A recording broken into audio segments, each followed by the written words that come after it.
Ready? Okay.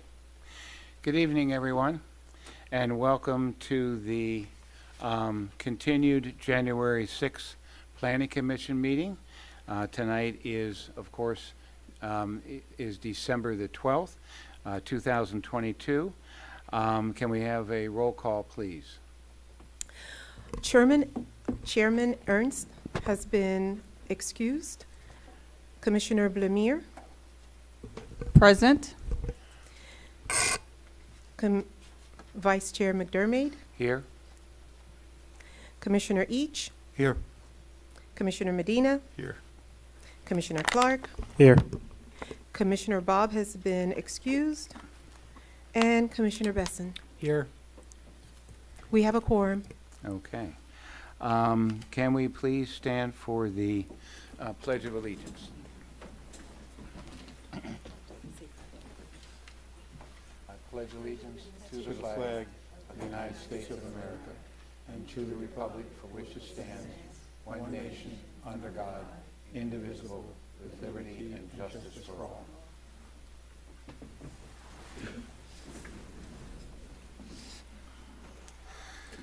Okay.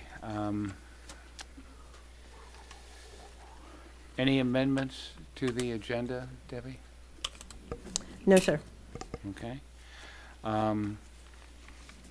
I guess we need to approve the minutes for the council.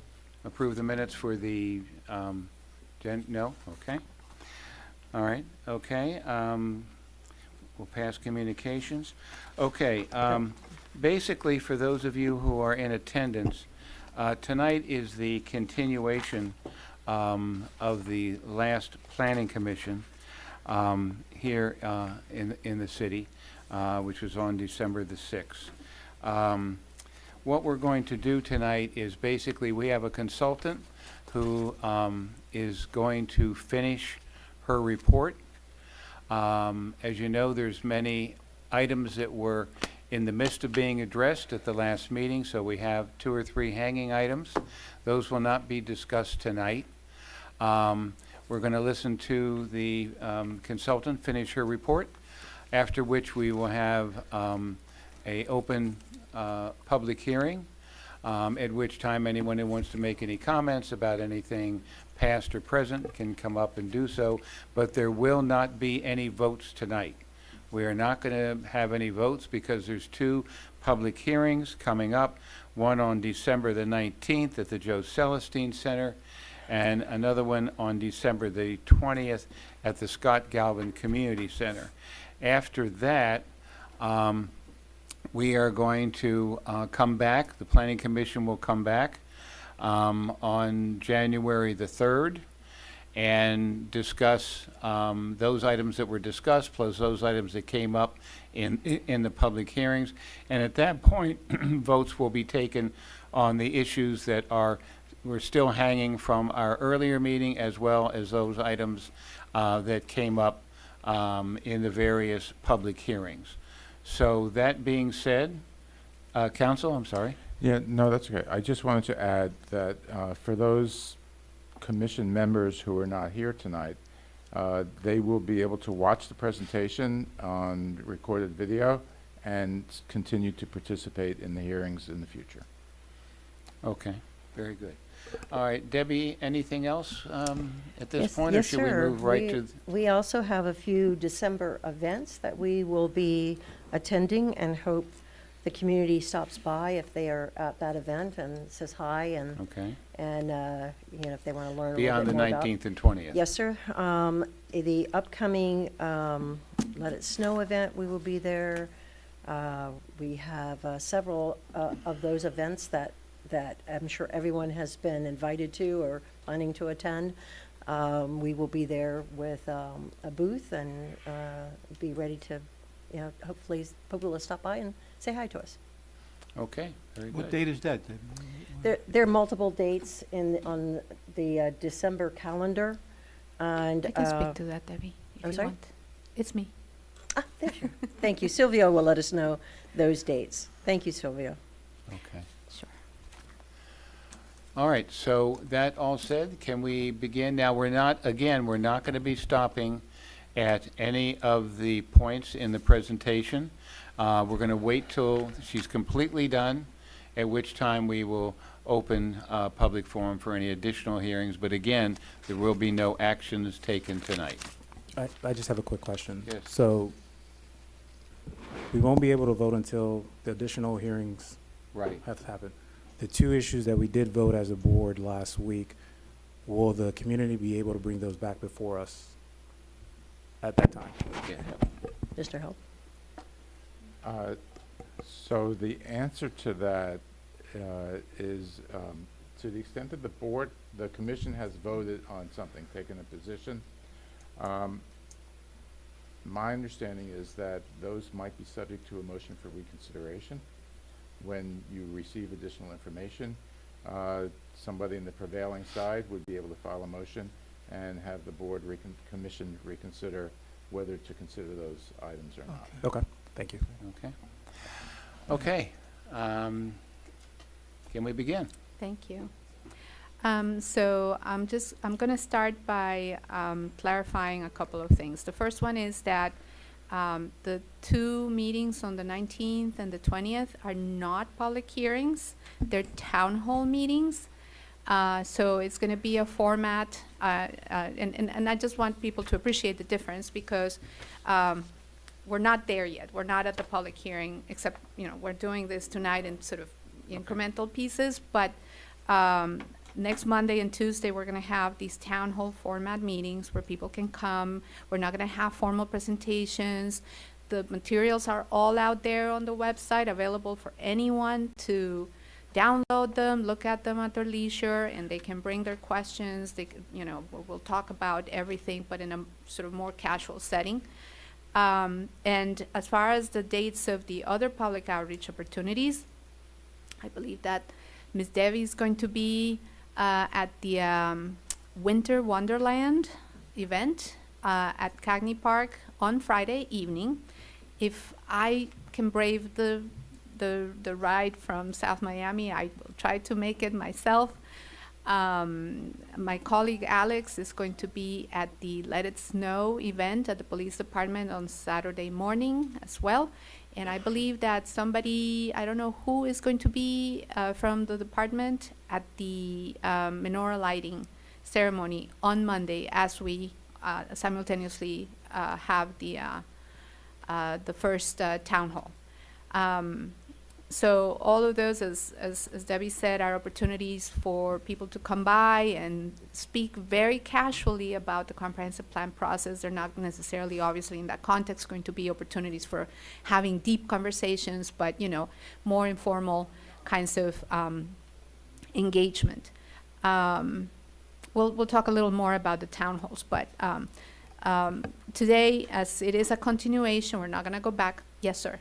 So, Sorry. just to follow up on the town hall meeting format, so sunshine law will still apply, which means that the meetings will be advertised, minutes will be taken, though there'll be generalized meeting minutes, but there should not be private conversations among commission members.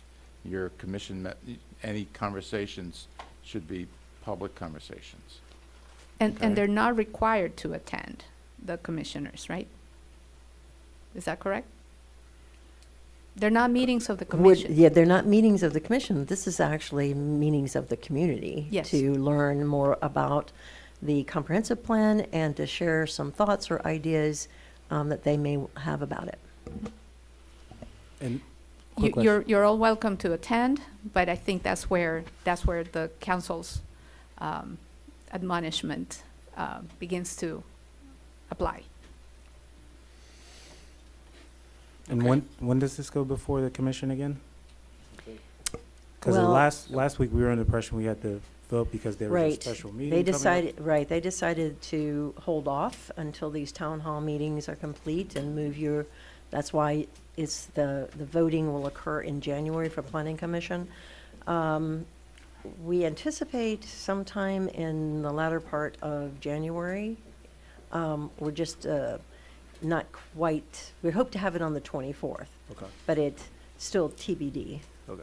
So, And we'll let you know, everyone know as soon as we can. last comment, and then you can start. I know we're not going back, but the comment about the outreach and being bilingual, different, has that been resolved with these additional town hall meetings, or where do we stand with that? We were looking to get it translated into Creole, maybe Spanish. We are, Of the, we have translated the survey into Spanish and Creole, and I'm in the process of uploading those versions to the website, so anybody can go and take the survey in any of the 3 languages, of course. As far as the meetings, I think I'm going to defer to Debbie. We, the consultants, do not have in our scope to do simultaneous translation of the meetings at this time, but I believe that we can figure out a way to make that happen with the city's help, if it comes to that. well, it wasn't anticipated to have multiple speakers at these town hall meetings, since we meet in, our public meetings are conducted in English. But there will be folks there that if someone needs help with understanding something in particular, but remember, we're not presenting.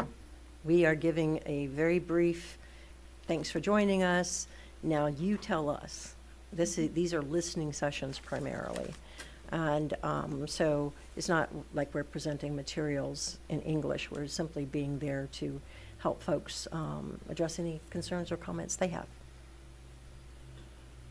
I am bilingual, and Okay. I'll be happy to deploy my language skills, but Well, that's my concern, because Mhm. We- some of our community are elderly, Of and they course, may not understood. be able to have representative there that can translate on their behalf. as I said, we will have staff there who can help Mhm. if somebody has an issue with being able to communicate in English, but it's not like we have to translate a bunch of materials in advance. We will have speakers Yeah. there to help. We will not be presenting, in other words. Thank you. Okay. You want to begin? Sure.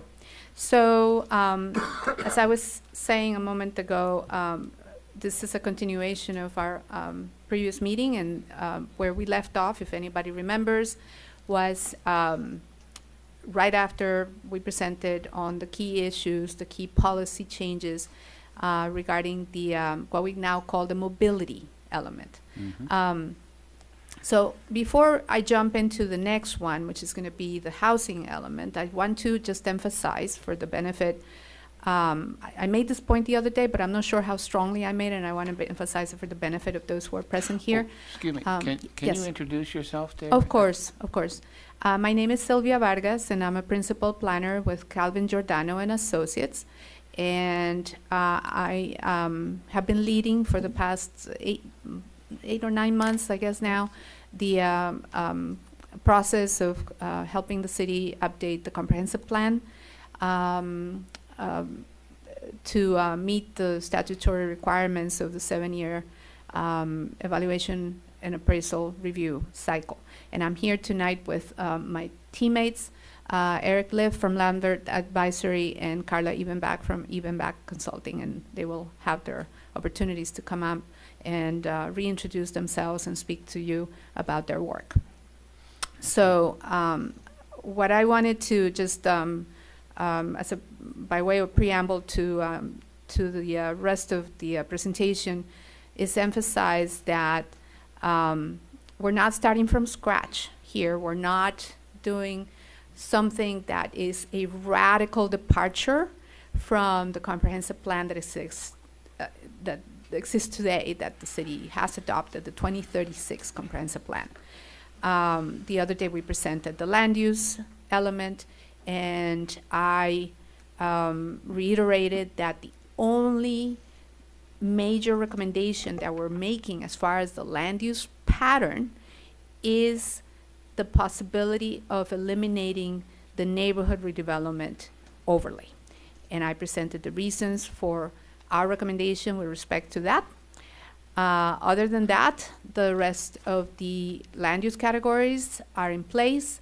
We are making some tweaks to certain things, for example, to update numbers where they might be out of date in terms of the number of units that are in a specific pool and so on. But there are no radical changes with respect to the land use pattern. And they're also not radical departures in many of the other elements, because the city of North Miami has had a comprehensive plan that frankly is a little bit farther ahead than other communities. It's been kept up to date for the most part.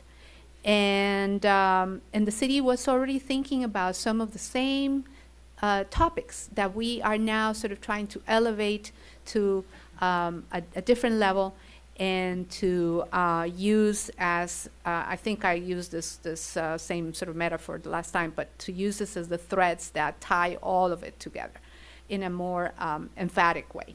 So with that said, I'm going to see if this works. Here we go.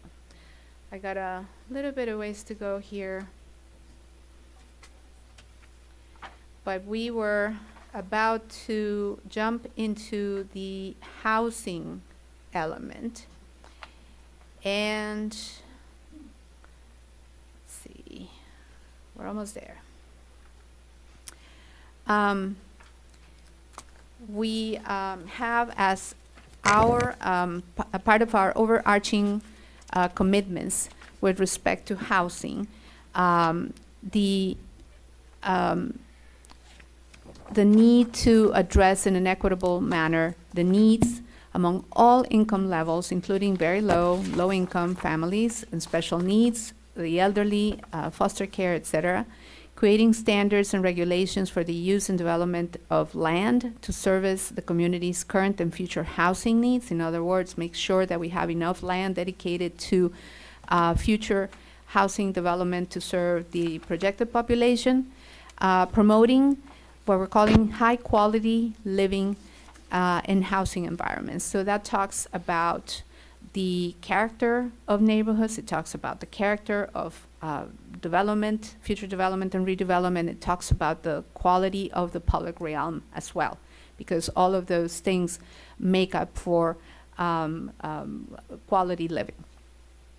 We also have as commitments protecting and preserving residential resources of significance in terms of history, culture, and architecture. An emphasis on partnerships with federal, state, and local agencies and organizations, and also emphasizing the interface between housing and transportation systems and infrastructure and employment and healthy environments and public facilities. That also makes part of a quality living and housing environment. I'm going to turn it over to my colleague Eric to go to the next slide and explain a little bit about the policies that are in this element. Thank you, Sylvia. Eric Liff, principal with Lambert Advisory, 100 Biscayne Boulevard. As Sylvia had alluded to, these are policy guidelines. Obviously, the state has their requirements for what they'd like to see as these guidelines within each element. And there's again, just restating, there's a number of overarching items which you heard, and of course, we're not starting from scratch. But as part of this update, we've got a couple of items that are kind of looking at modifications and or adjustments to the current policies that were provided, or that have been part of the 2036 and updated herein. Number one is removing regulatory barriers to broaden range of housing types, including accessory dwelling units, ADUs, co-living, live-work, and compact units.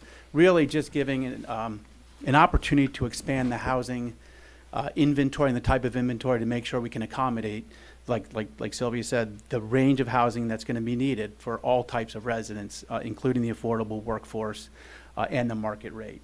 The next is to support the private housing market, to ensure current and future housing demand is met. In many respects, sometimes people view this as, being, something developer friendly or too friendly to the development community. It isn't.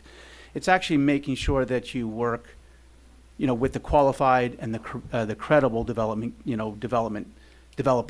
community, those coming forward and trying to encourage, quality housing and, technical assistance, incentives, things like that, to start thinking things like that. But it doesn't restrict or modify or change the need to ensure that, that what's being proposed is of quality and credible,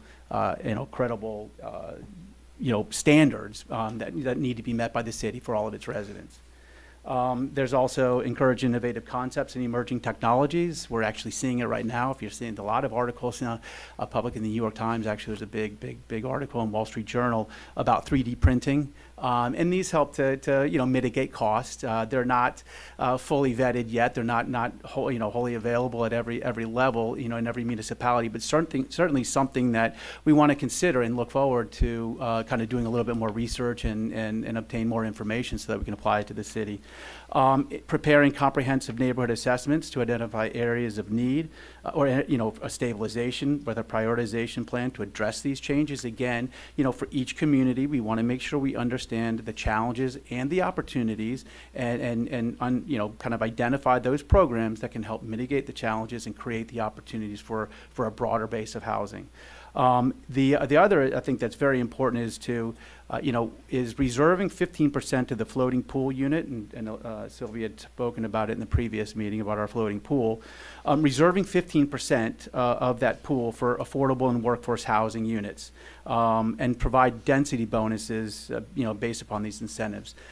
Right now, Miami-Dade County is going through this process. And they're encouraging 15% for the affordable and workforce, and it's a program that we can look at and could be modified. But certainly, and especially the city has a chance to address its own needs and see what percentage of housing is going to be available to households of varying income levels, anywhere between 60% of area median income all the way up to 120 or even 140%, which is defined as workforce. And then lastly is making sure that we address development impacts through social and cultural programs, something that the city actually already has in place and does very well, ensuring that those programs continue to evolve. And lastly, which is going to be part of the following presentations, is making sure that there's new policy that links housing and health, which is obviously a critical component to anything. And we'll get to that in a little bit. Thank you.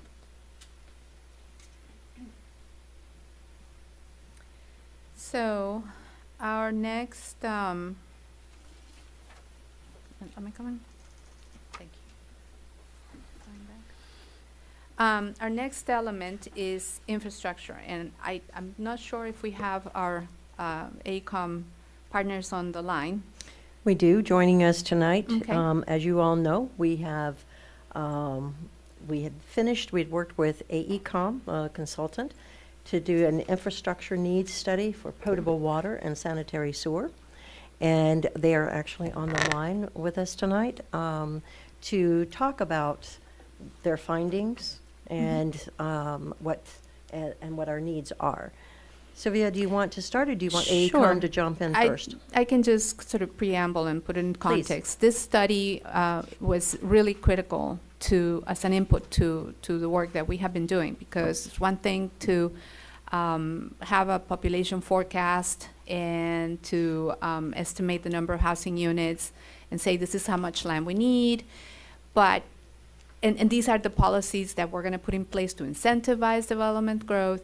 But if you don't have infrastructure capacity, there's very little that you can do.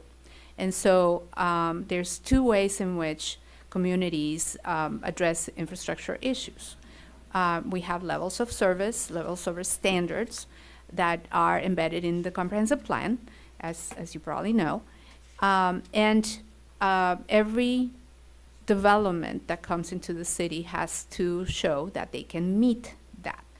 And if they can't, there's several things that can happen. One is that the city will deny it or will delay it, or that the developer will actually invest in capital improvements to allow their project and the city to move forward, right? So these are things that we, obviously the city has always done, but we're trying to really put a lot of emphasis in this cycle of the comprehensive plan on the necessity of having the infrastructure in place or planned and accounted for with capital improvement planning and funding, sort of investigated commitments from developers to make sure that where development is targeted or desired by the city, that it can happen with the knowledge that the infrastructure is in place. So our infrastructure commitments, before I turn it over to the much more granular and technical aspects of the study of AECOM, include, there's language in the infrastructure element already about providing adequate infrastructure. And we said, well, adequate is not really enough. It needs to be safe, it needs to be efficient, it needs to be economical, it needs to be reliable, and it needs to be environmentally sound. And it needs to serve not only the needs of the current population, but also be ready to serve the needs of the future population that we have projected. So other commitments include promoting and protecting the recharge of the groundwater aquifer, stormwater management that provides adequate flood protection and upholds water quality standards. And there is a little section on technology in this element, and we have really expanded it, because if you recall, one of our 4 themes is technology, infrastructure, and access. So we have taken advantage of that little seed that was planted at the end of the infrastructure element, and we have greatly expanded it with topics that have to do with both accessibility, digital literacy, the role of technology in economic development, in quality housing and employment, et cetera, et cetera. So with that, I'm going to maybe turn it over to AECOM to talk about their study, and then we'll come back and see how we have integrated it into the policy framework. And I think that we're supposed to change the presentation, right? I'm not sure how to do it, but yeah.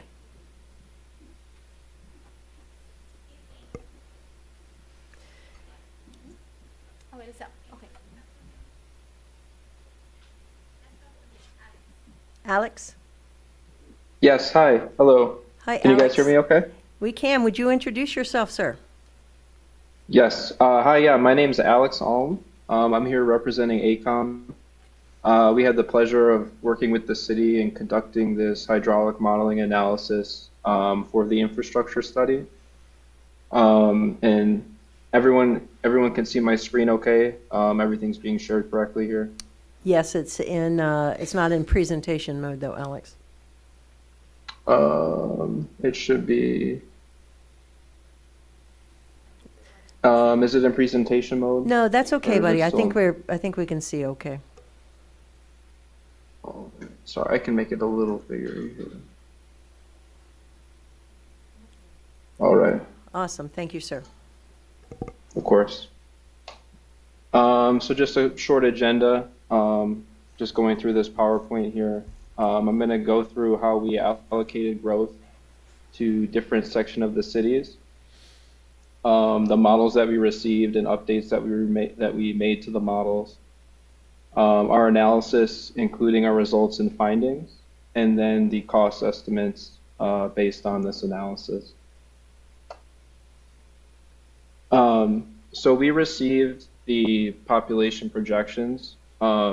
These were based on the high growth scenario, and that scenario was looking at adding roughly a total of 8,700 units by 2045. And those units were to be distributed in 3 different areas in the city. We had the Sol Mia area, which is represented by this green hatch overlay, the SDTO, which is represented by this orange hatch, and then the PUD and the TOD areas, which is the purple hatch on this map.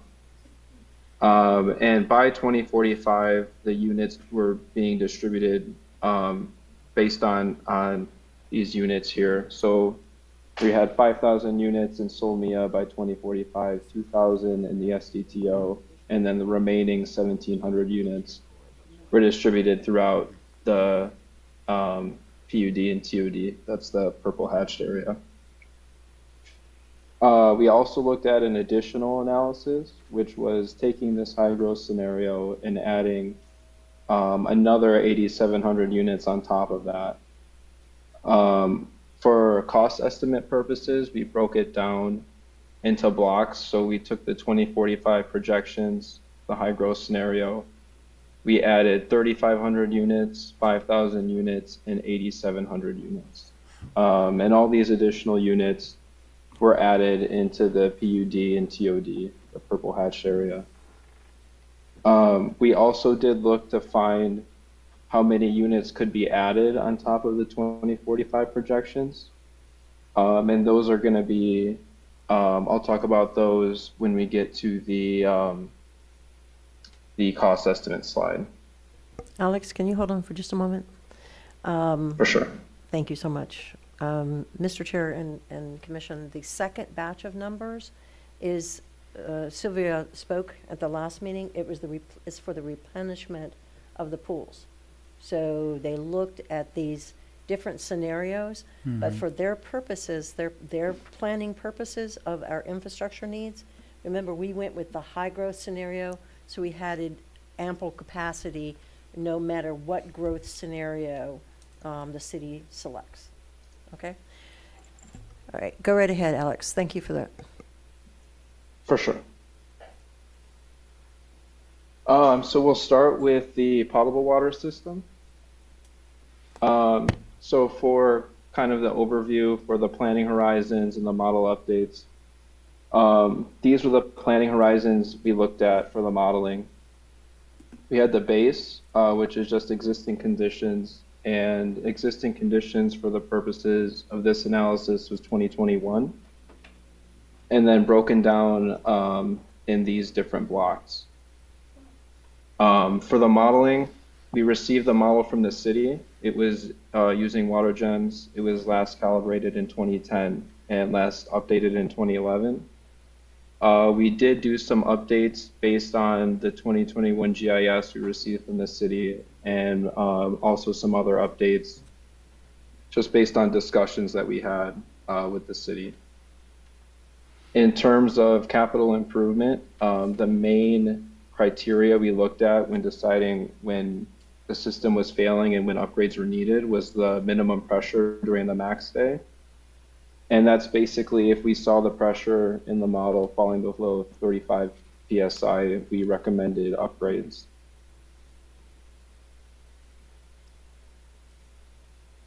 So this is just a summary of our results here. We have the planning horizons. We have the population of the city and the population of the whole potable water service area. We have the max day demands, and the max day demands were calculated based on historical data from the Winston Water Treatment Plant and from bulk purchase from Miami-Dade WASD. And same with available supply. That was also based on the water treatment plant finished water production and again, the bulk water purchase from Miami-Dade WASD. The gap is basically the difference between the max day demands and the available supply. And then this final column gives a summary of the recommended capital improvement. The next slide I have is going to break down in a little more detail the recommended capital improvement.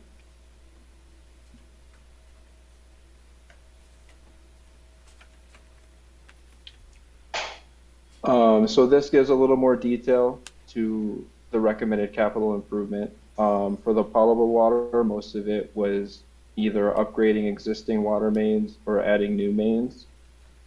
The other component was increasing bulk purchase water from Miami-Dade WASD to meet that gap that was shown in the previous slide. So whenever the demand was outpacing the supply, we recommended an additional water purchase.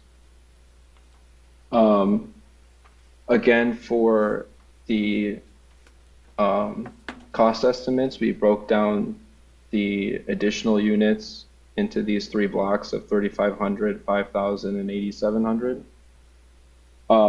I know for potable water in our report that we weren't able to add any additional units to the 2045 without getting into these upgrades. So really that high growth scenario by 2045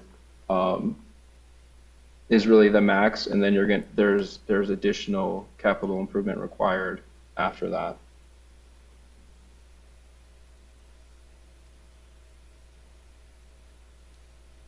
And then we did the same for the wastewater system.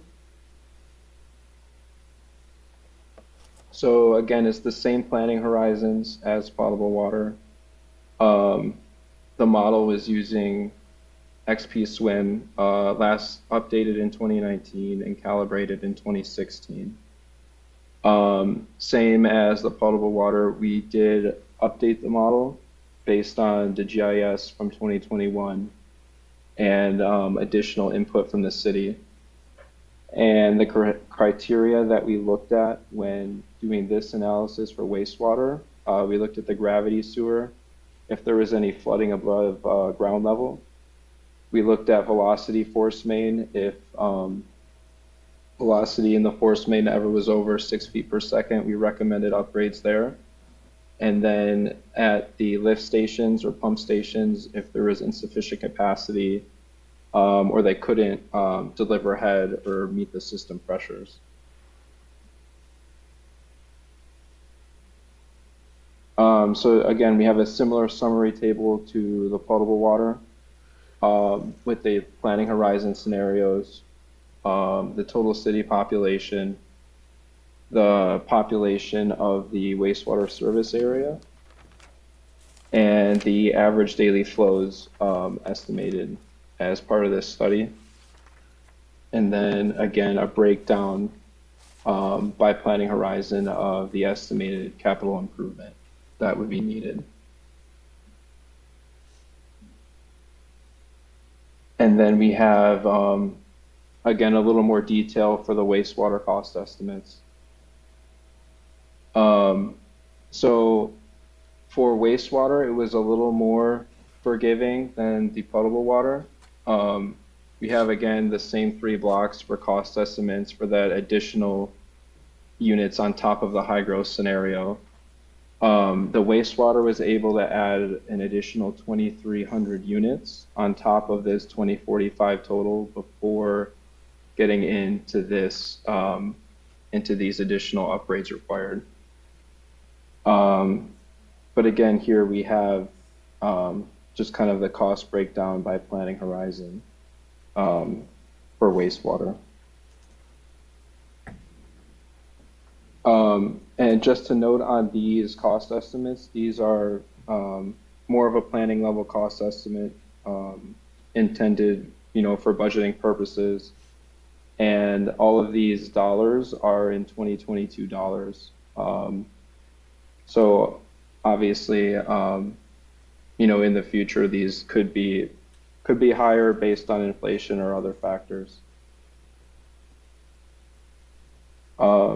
So that's what we had for the hydraulic analysis. If anyone has any questions or comments, please feel free, and I'll do my best to answer anything. Okay, does anyone on the board have any questions? I have one question. Yes, please. These models include the surrounding areas that we service to? Yes, yeah. So it includes the city population, and then based on the GIS, we looked at the service areas for potable water and wastewater, and it includes everything that the city serves. Thank you. Okay, I have a question. Being that we don't have your report and it's sort of hard to see it on the screen, the 2045, what is the cost estimate for the infrastructure? So we have it broken down by potable water and wastewater. So for potable water by 2045, the cost estimate is $2,217,000. That's an awful small amount. Yeah, most of that is for potable water, again, it was just either upgrading mains or adding new mains. I think a lot of the issues were able to solve by looping, but that was kind of what we came up with as part of this analysis. For wastewater, oh, actually, I'm sorry. I was looking at just 2045. The total for everything is 3,291,000 for potable water. Okay. And does that take into account all the piping that's under the city? Yeah, so the model was actually very detailed. It had mains as small as 2 inches. So I think the model was pretty detailed in looking at majority of the mains in the city. So for all the additional units that you project for 2045, it's only going to cost us $3 million plus for the infrastructure improvements? That's just on the potable water system. Okay. And with the If we look at the wastewater system, that had required a little bit more. By 2045 there, we were at 13,090,000. Okay. All right, Mr. Clark, you have a question? Yeah, Alex, is this strictly hard costs, or does that include any soft costs? And when I say hard costs, is that just construction costs? Is there any design costs associated with that?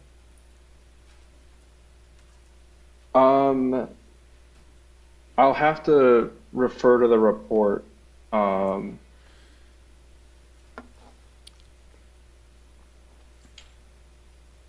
Okay. I'll have to refer to the report. I know it's in our final report that we sent, if it does include hard or soft. If you want to give me just a minute, I can actually pull it up and confirm for you. Okay, would you please?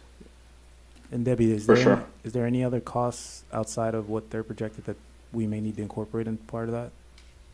That we Okay. What?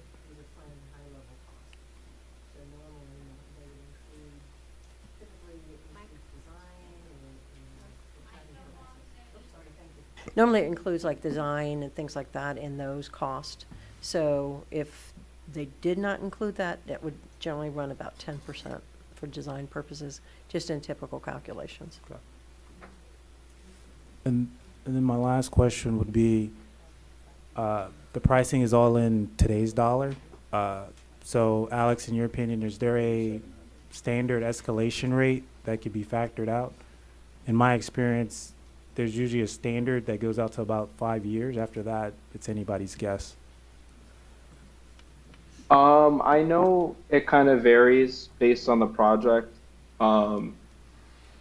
We do have, it really varies based on the project and the municipality. I've seen on a project I've worked on, they used 5%, but that's just, I don't want to make that, a hard number. That's just something that I've seen used on a project before.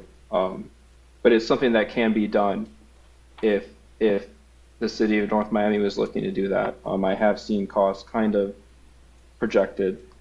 There is a lot of assumptions made, but I've seen it done with other projects. Okay, Ms. Blamure? Thank you so very much. So I just want to confirm that with the 8,700 additional units that are being projected between now and 2045 and the current state of our infrastructure, you're suggesting that we invest $13 million. Is that correct? And which one, potable Yeah, water or that's- sanitary sewer? Total. Total. Go ahead, Alex. Yeah, total between the two, wastewater was 13 million and potable water was another 3,290,000. So yeah, about a little over 16 million So total it was is, what we came up with total for both potable water and wastewater so by total, 2045. And again, based on the high growth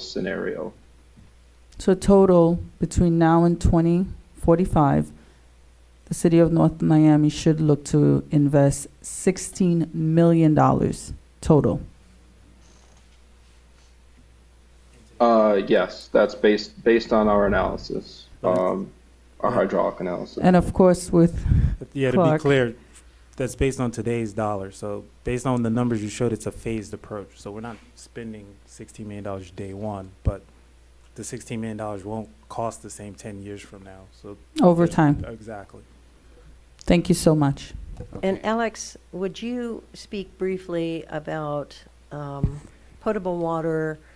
What is the current condition that we would need to spend today? And then when would the next investment need to occur? And do the same thing for sanitary sewer for us, please, sir. Sure. So for potable water, today, we were looking at just a little over $1 million in suggested CIP. The next upgrades or improvement that we saw needed was by 2045.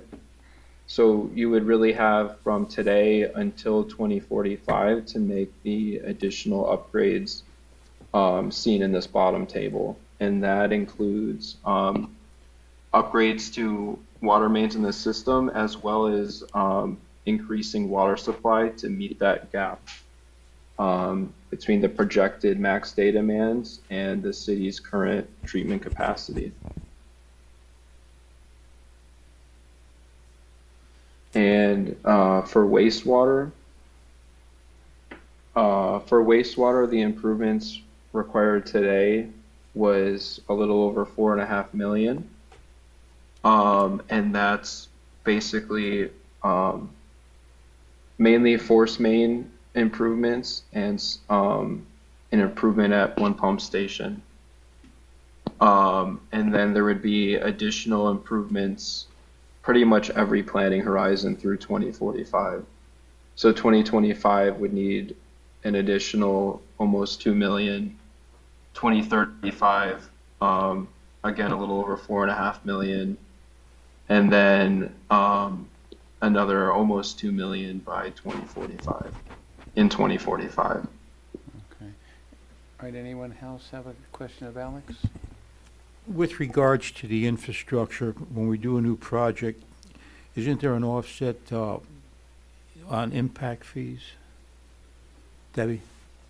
Yeah, I know there was a schedule, and there was an impact fee for sewage and potable water and police services, so forth and so on. Yes, sir.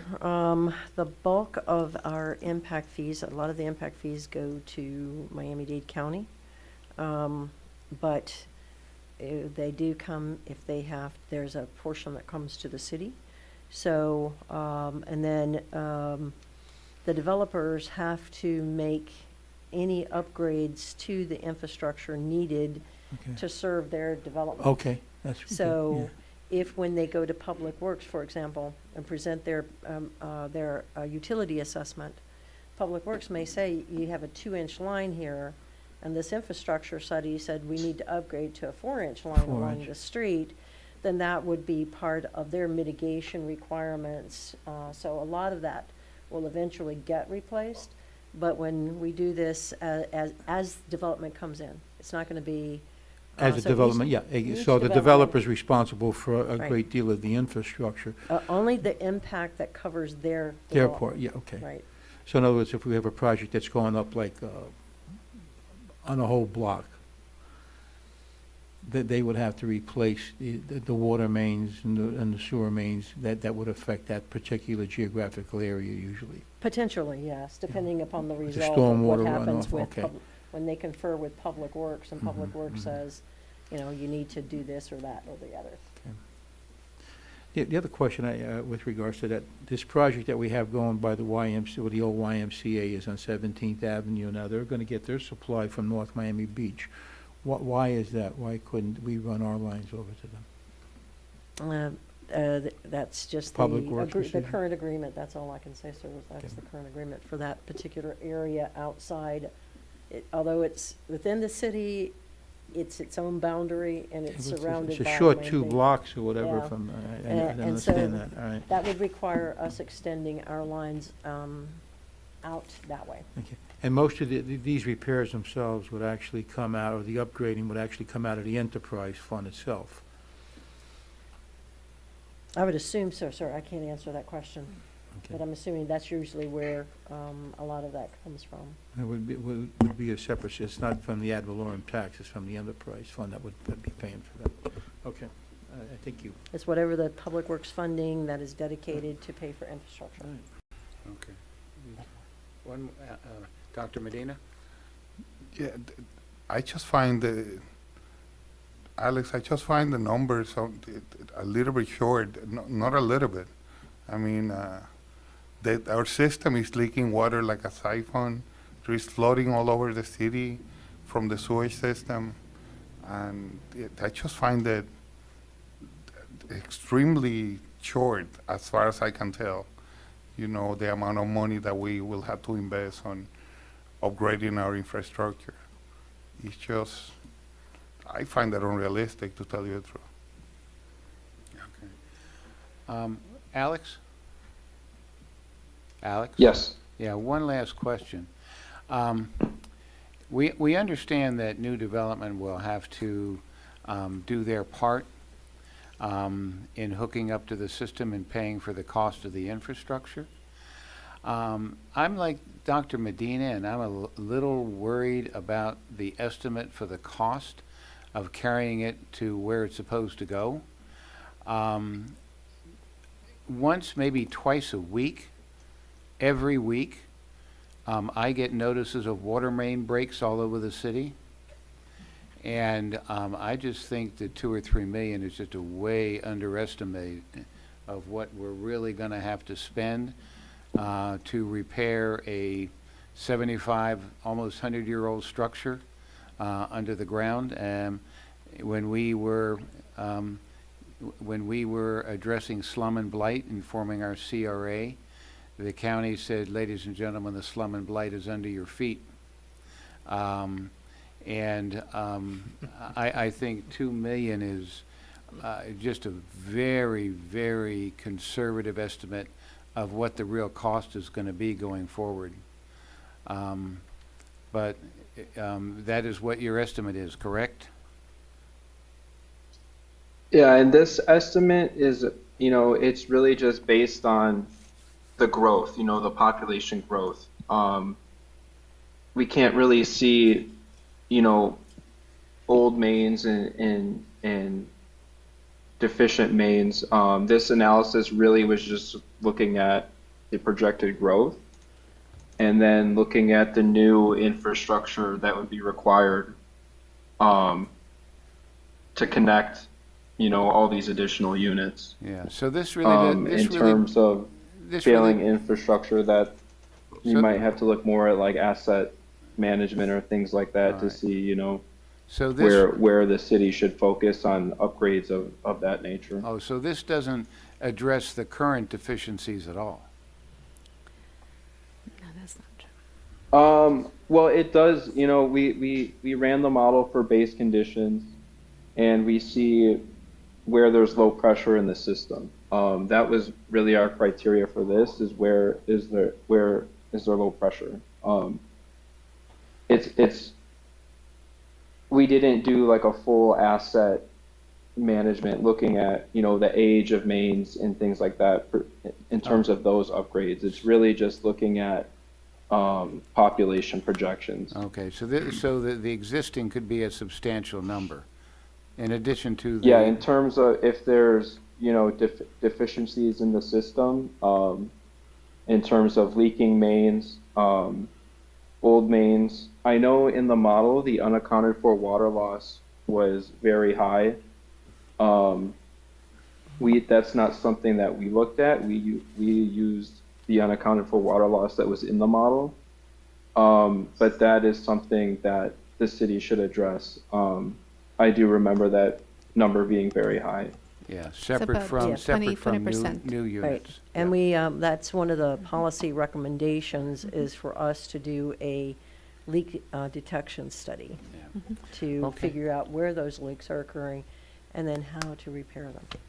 Okay, so, So Yeah, those. and those costs would be separate from Exactly. these costs. This is really, again, like I said, Yeah. just looking at right, this is just. connecting the projected population Right. growth. This is just new, Yeah. this has nothing to do with the current, Yeah, this is in That's- relation to the development zones. right. That's correct. So It- there's- It's related to growth. It's related to essentially. growth. Growth, Now, exactly. it doesn't mean that existing conditions have not been taken into consideration. As Alex mentioned, there are recommendations, there are policies that we're adding just to memorialize and make sure that the city doesn't ignore the fact that you do need to do a leakage study, right?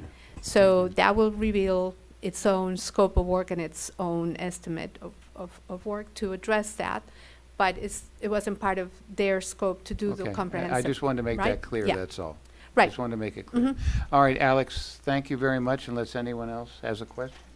I just have a quick question. With the understanding that this is a 7-year plan, should we not move forward with doing any other necessary work to understand where we are at currently, and then presenting with an additional 8,700 units, what we would have to also do to accommodate that? Shouldn't there be a balance between the two?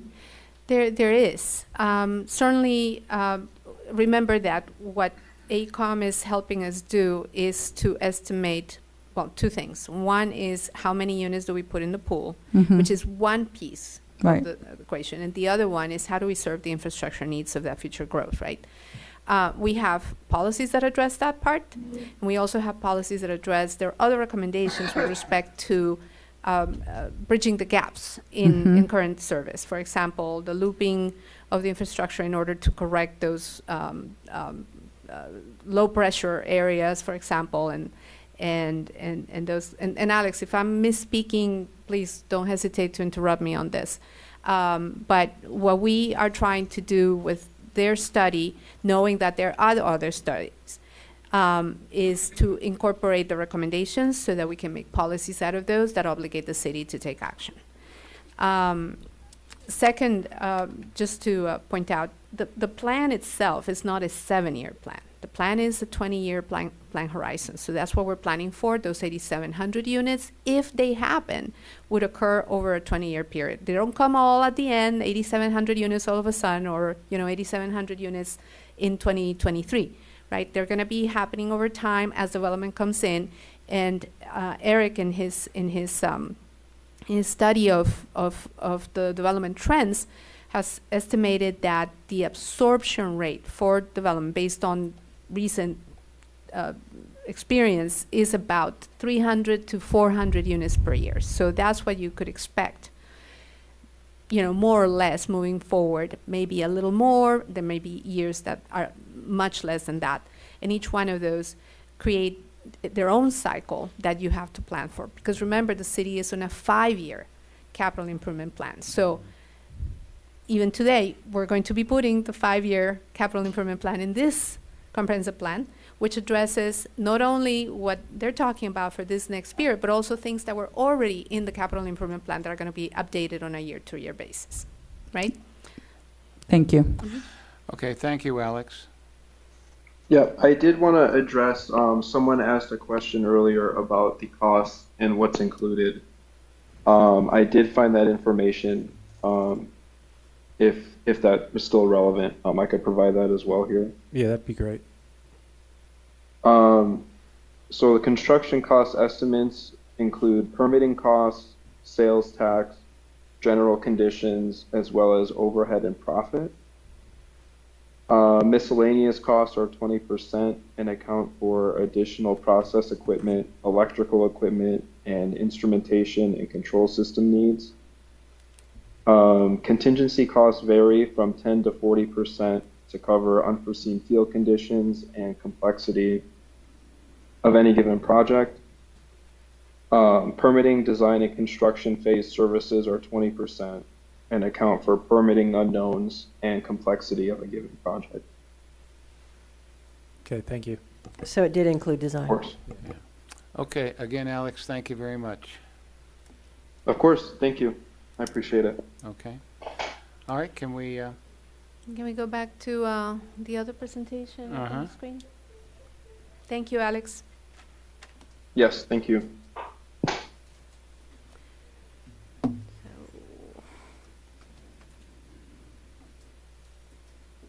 Is it up? There we go. So here, what you see are the key elements of policy that we have either added or tweaked.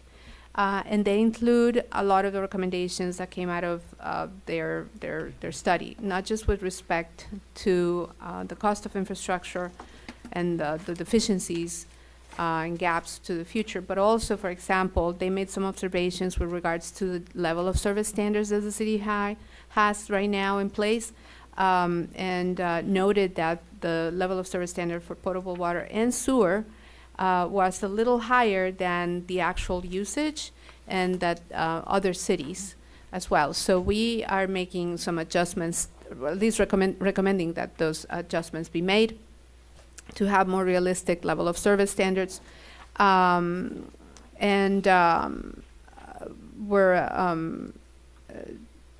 sort of recommending that there continue to be tight control of the development approvals, in order to make sure, as I mentioned, this emphasis that I was mentioning before, making sure that infrastructure capacity is adequate to accept development as it comes in every time. It's important that the city continues to track the impact of additional sewer connections and the connection and the conversion of any existing septic systems to sewer, and what that does to the system and what cost that carries, because there's also a cost, obviously, for conversion. One of the most important ones for me, because I was, pretty shocked by that, is that the city needs, as soon as possible, to conduct the unaccounted water loss study, because that percentage, and Alex may correct me if I'm wrong, but I think it was on the order of about 20% loss from existing piping. Prioritizing allocation of funding to make the improvements that AECOM has recommended on a 5-year cycle or whenever that horizon is. Pumping up the water conservation efforts. There's a lot of language already in the comprehensive plan about water conservation, and a lot of programs that the city has to promote water conservation. So we're sort of pushing that even further. Fostering the use of smart technology for landscape irrigation controls, for example, implementing. This is another important, and you'll hear us talk about the repetitive loss master plan. About the stormwater park, which is the pilot program, pilot project for this initiative. So we're really trying to raise the profile of that as part of the green stormwater infrastructure. Infrastructure for stormwater management. These types of projects are truly multi-use, very multifaceted, very dynamic. And so when you do them, you not only have the benefit of adding to that green infrastructure to help with flood management, but also providing additional spaces for recreation and for other uses, such as improvement of personal and community health. I mentioned in my introduction that there was, I'm going to call it a seed of policies on the issue of technology infrastructure in the current comprehensive plan. So we took that and we greatly expanded it, adding policies for augmenting the infrastructure that the city provides and encouraging private development to contribute to that infrastructure, as well as expanding access through digital literacy and equity of access, ramping up the e-government initiatives, usage of technology for disaster management, and to promote economic development. And we'll go a little more into that in the economic development element, but that's kind of where we are. Now I'm going to turn it over to Carla to talk about all of the different elements of the resilience and sustainability framework in the plan.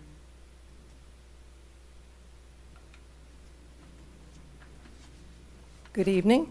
I'm Carla Ebenbach, principal of Ebenbach Consulting, based at 860 San Pedro Avenue in Coral Gables. It's an honor to speak with you tonight. I'm an AICP certified planner and lead green associate. And Ebenbach Consulting is a private practice of mine. It's based in the Miami area, and I'm tasked with the resilience and sustainability aspects of this comprehensive plan update as a sub-consultant to Calvin Giordano. Up on the screen are some of the achievements of the 2016 comprehensive plan, which Sylvia spoke to. It did lead the way already in many respects with sustainability and resilience, and you can see some of the strengths that it had up there on the screen. What we are tasked to do is to build upon, strengthen, and clarify those policies and bring them up to date to further advance the city's sustainability and resilience policy. And as you may remember from Sylvia's presentation, these aspects of the plan are one of the 4 themes that we're aiming to address here. So I'm going to speak to 4 of the draft plan elements that pertain most closely to this subject area: coastal management, climate change and resilience, conservation, and parks and recreation.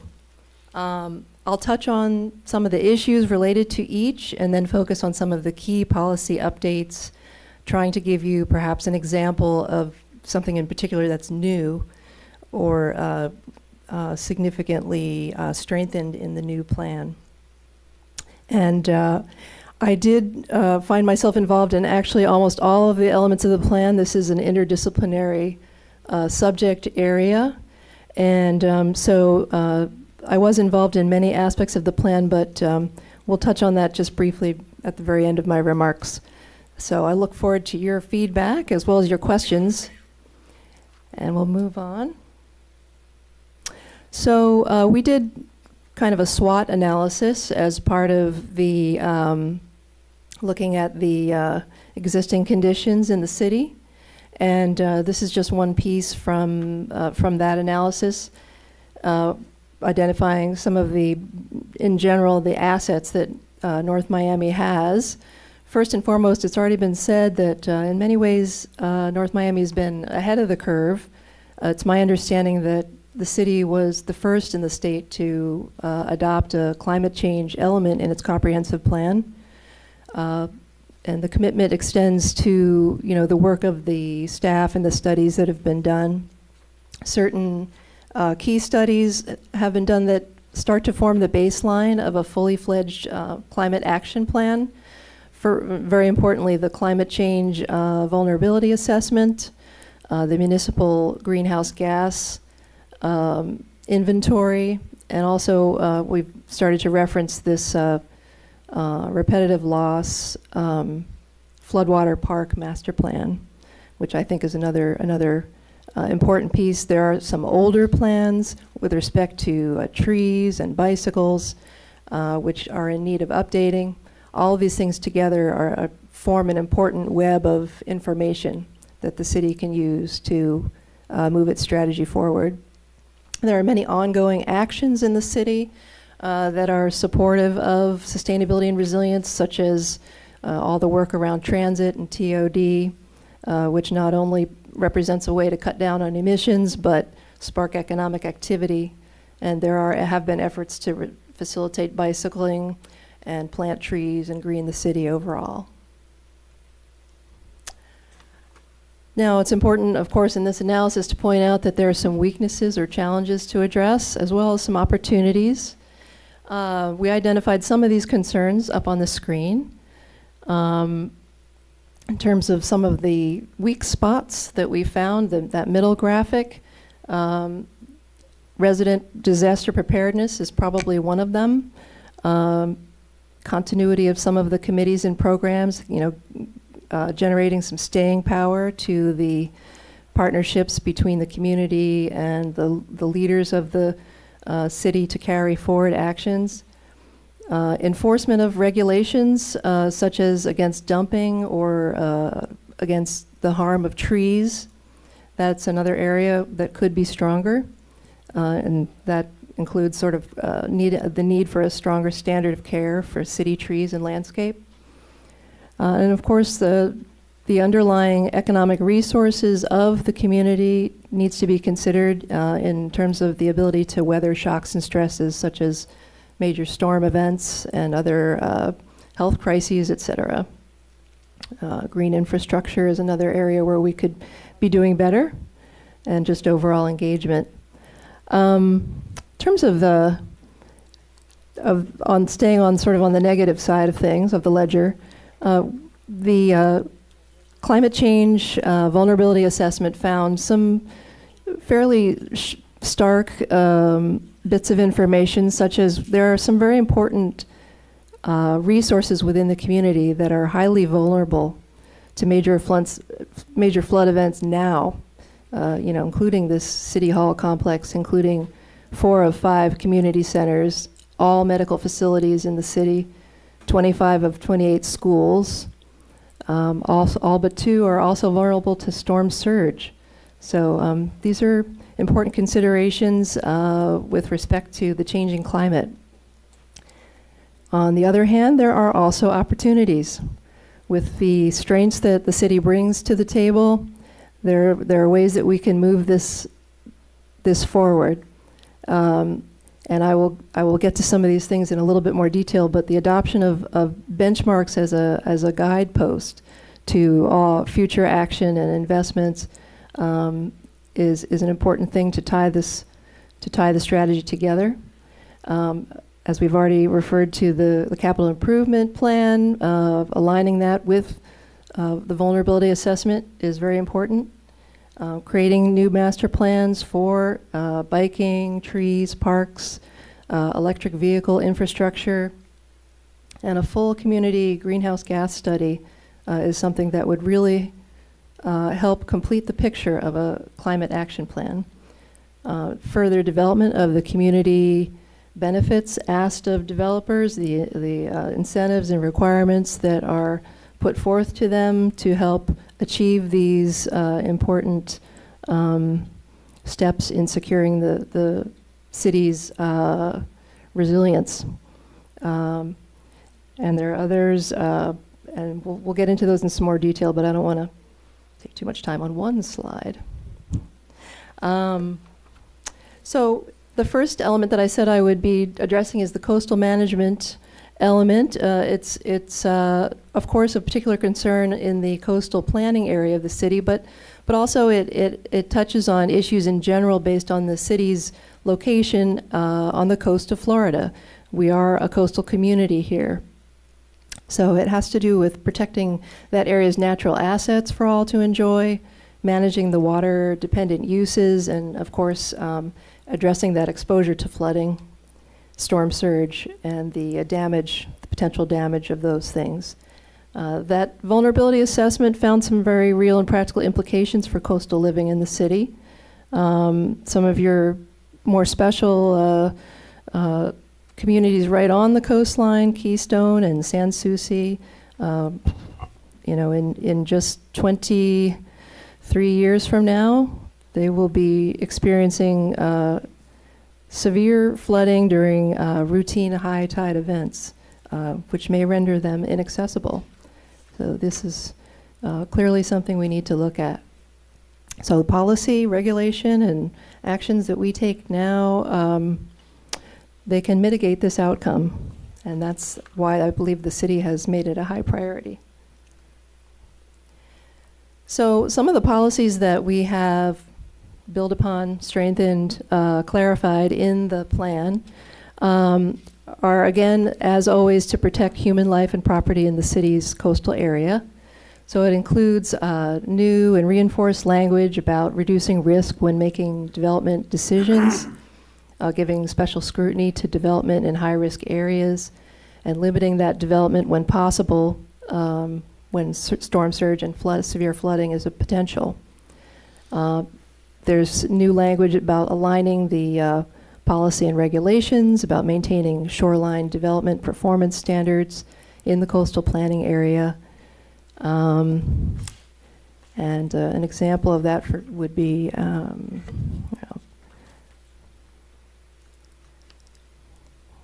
for example,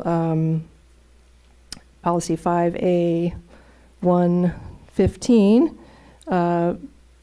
clarifies by adding language to the effect that we would be regularly monitoring or reducing or mitigating as appropriate existing pending and proposed development that may be at risk in areas vulnerable to these impacts. Then further, on another tack, there's language about prioritizing incremental development of this network of green infrastructure that Sylvia referred to, which would be comprised of repetitive loss properties acquired as possible, converted to floodwater parks, just like the Good Neighbors Park that you have now.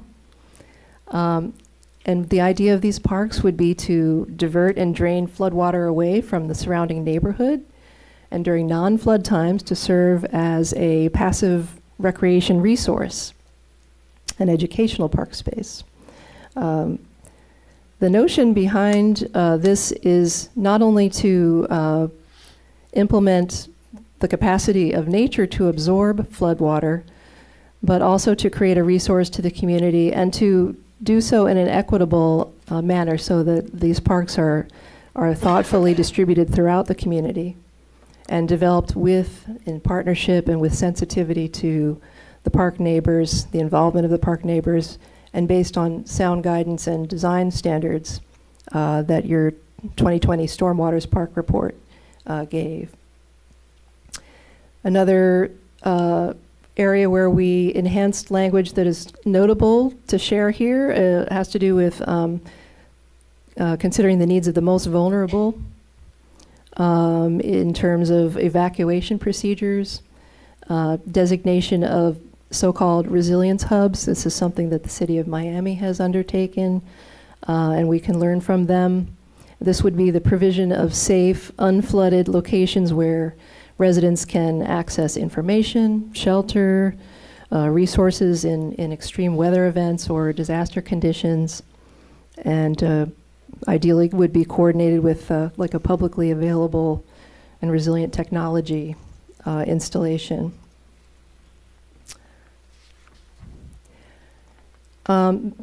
Building on these ideas, but moving on to the climate change and resilience element, and I will note that title has changed. We've added the word resilience in keeping with the expressed priorities of all those that we spoke with in our process of preparing this plan. This element I'll take a few extra minutes on because it's worthwhile to review some salient facts about the changing climate conditions and their specific relevance here to the city. It's well understood now that the warming atmosphere is linked to the contributions of carbon and other emissions from our built environment, from our the fossil fuel burning aspects of our transportation system, and from the loss of our tree cover and forest lands in our world, which is increasingly urbanized. So we have a natural loss of a carbon sink that trees previously provided, and we have warming that's caused by the burning of fuels through our vehicles, through the materials that have been created to build our world that required fuel to create.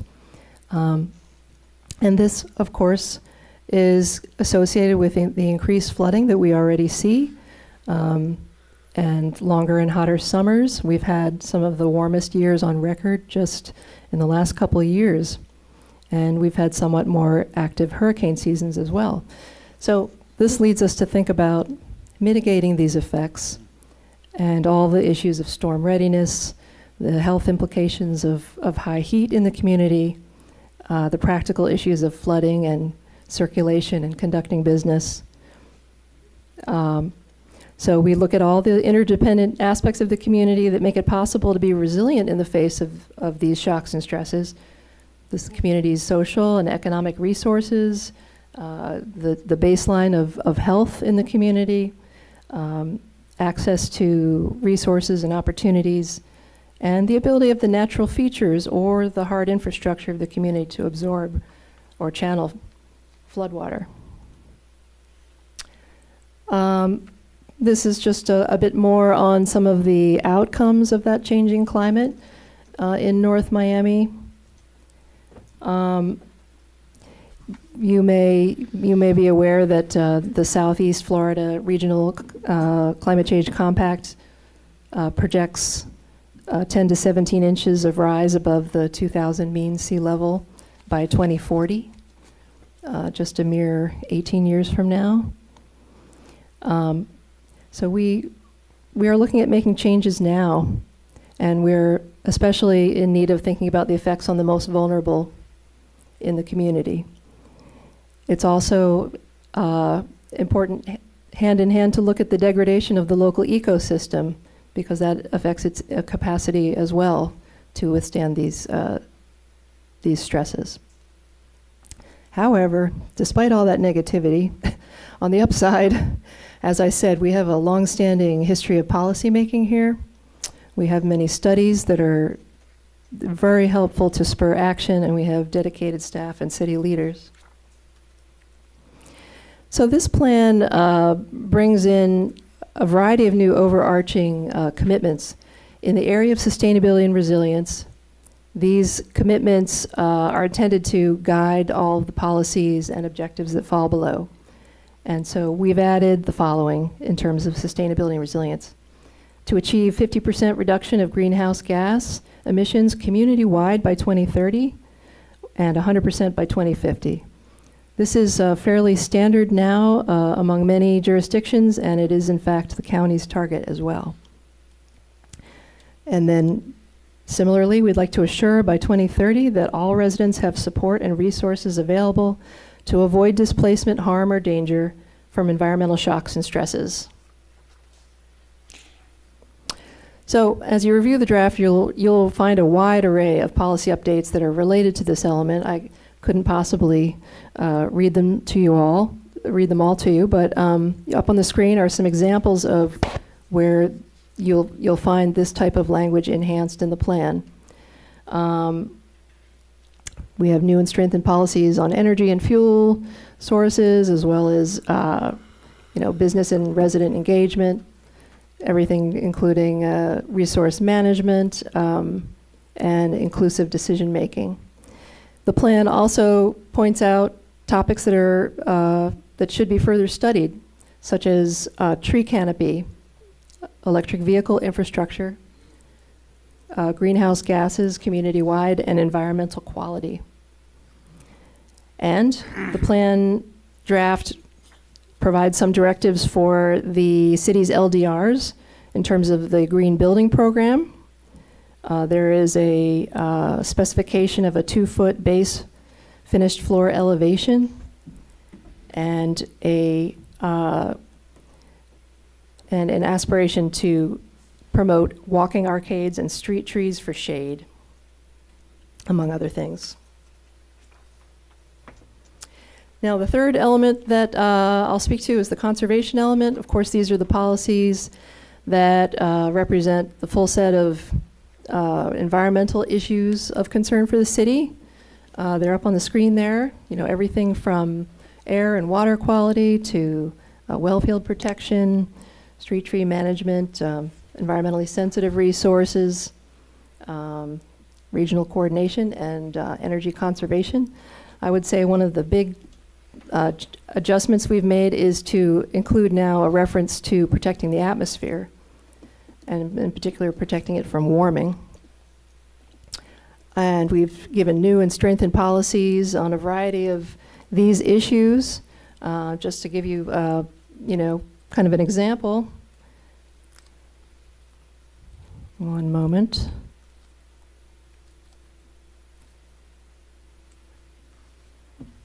I've got more tabs than I can handle here. Let's see. Just for example, policy 6C12, asks that, promotes a stronger role for the individual resident and assigns legal responsibility as per local code to protect trees and bioswales in the public right-of-way from harm while addressing residents' concerns about leaf litter and the impact of trees on available parking in neighborhoods. Now, this is an example of something that came out of our discussions with folks at the city, as well as our understanding from staff of some of the issues that relate to keeping those trees and bioswales intact. There are some topics in need of further study and planning. I've already referred to the greenhouse gas inventory for the whole community. And there are directives for the LDRs and zoning with respect to the areas of energy conservation in the built environment, sustainable development through lighting and paving and clean and renewable energy use, water reuse, mixed use. Let's see. I forgot to state that the conservation element is also a place where we restate that overarching commitment to reducing greenhouse gases. And finally, the fourth element that I'll speak to is parks and recreation. Some of the emphasis that we've put there is on meeting active and passive recreation needs beyond what is currently existing. We want to look to fill any gaps in parks and recreation access in the community and make sure that those are equitably distributed in terms of future creation of parks, and further promote the diverse array of benefits that these parks can provide, everything from social and cultural opportunity to the environmental and ecological services that parks provide, flood control, health and wellness. And the plan emphasizes a high quality, interconnected, diverse, and geographically well-distributed system of parks. We recommend the creation of a new Parks, Recreation, and Open Space Master Plan to guide this system and its ultimate development. And we advocate for multimodality, accessibility, and sustainable design features.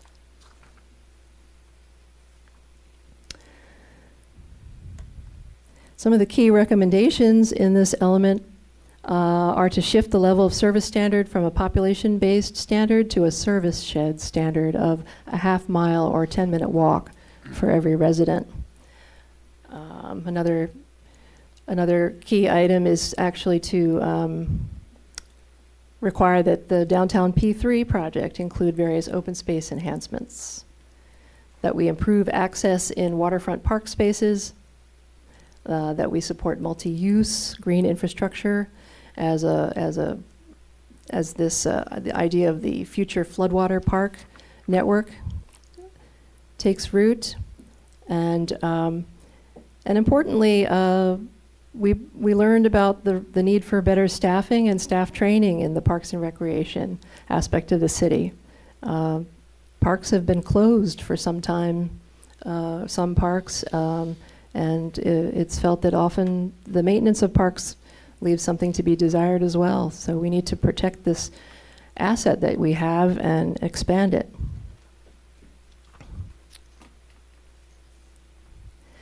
Finally, this element also clarifies some policies with respect to developer contributions in terms of open space dedication, public space agreements, impact fees, fees in lieu, and land dedication, just to ensure that the projects pay their fair share towards achieving that desired level of service. The plan emphasizes the need for the staff training and the staffing. The co-location of facilities is another consideration to make efficient and thoughtful use of the land. You know, I already made reference to the idea of accessible, resilient technology, multimodal accessibility, sort of the thought that many things are going on in one place applies to a park.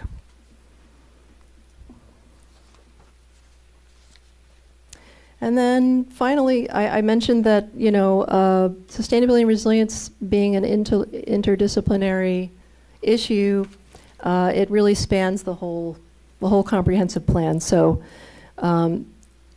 in this work, we look at the economic and the social and the environmental issues all as interplaying with each other. We found ourselves adding policy language to these other elements as well. But of course, others will speak to that, not I. But I just do want to say that the health and well-being of the residents is just as important, for example, as a plan to mitigate the carbon. In the face of future crises, we need to look at all these things at one time and have a multi-pronged strategy. So I'll close here, and I'll wait to receive questions later. Thank you. Okay, thank you. Thank you, Carla. We're almost at the end. No worries. So this next one is a new element that we have introduced to the North Miami Comprehensive Plan.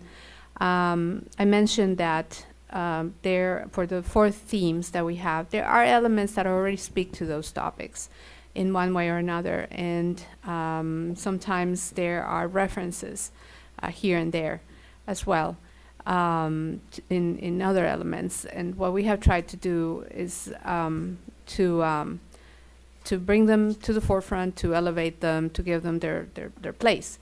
But in the case of community health and wellness, it's a really new topic. There isn't as much of this subject in the current comprehensive plan as some of the others. So we decided to address it by creating a new framework for it, while at the same time adding some spaces for it in other elements, because obviously everything is interconnected. I think that particularly became clear with the discussion about resilience and sustainability. But this one, as a new element, we have created some recommended new commitments from the city, including preserving the health of the residents, promoting health in all policies and service initiatives affecting all aspects of the built environment. The built environment has a tremendous amount of influence on health. That includes everything from your sidewalk infrastructure, your ability to move around in other than a vehicle, tree canopy to capture noxious pollutants, for air quality, water quality, quality of housing, even employment and education for mental health and well-being. So we're touching on all of those aspects here. Part of that is, of course, to reinforce and expand the city's health infrastructure. At the beginning of this process, we had a good conversation with Dr. Besson about that particular issue. Drawing attention to the connection between community health and land use patterns, what I was just saying a moment ago, transportation systems, housing, the workplace, and the environment. And very important to look at how to make things happen through collaborative efforts, not just with the service organizations, community organizations, but also with the private and philanthropic sectors.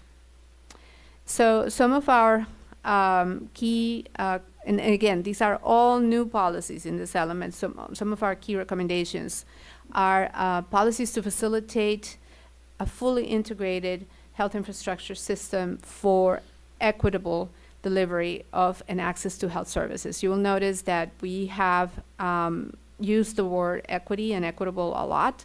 The city has good resources in a lot of areas, for example, parks, but they are not necessarily equitable distributed in the way that we believe that need to be in order to serve the needs of the entire population.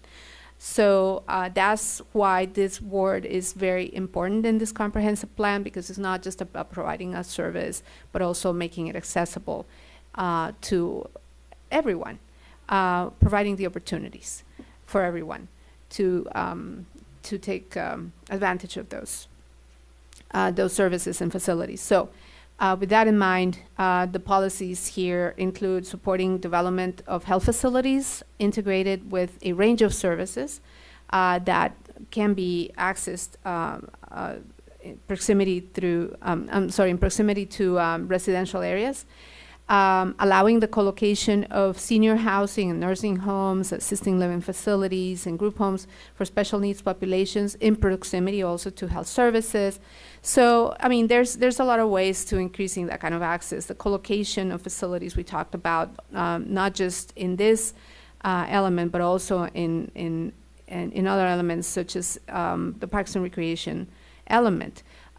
You can leverage a lot of resources and create a lot of efficiencies in local government by co-locating services that make sense.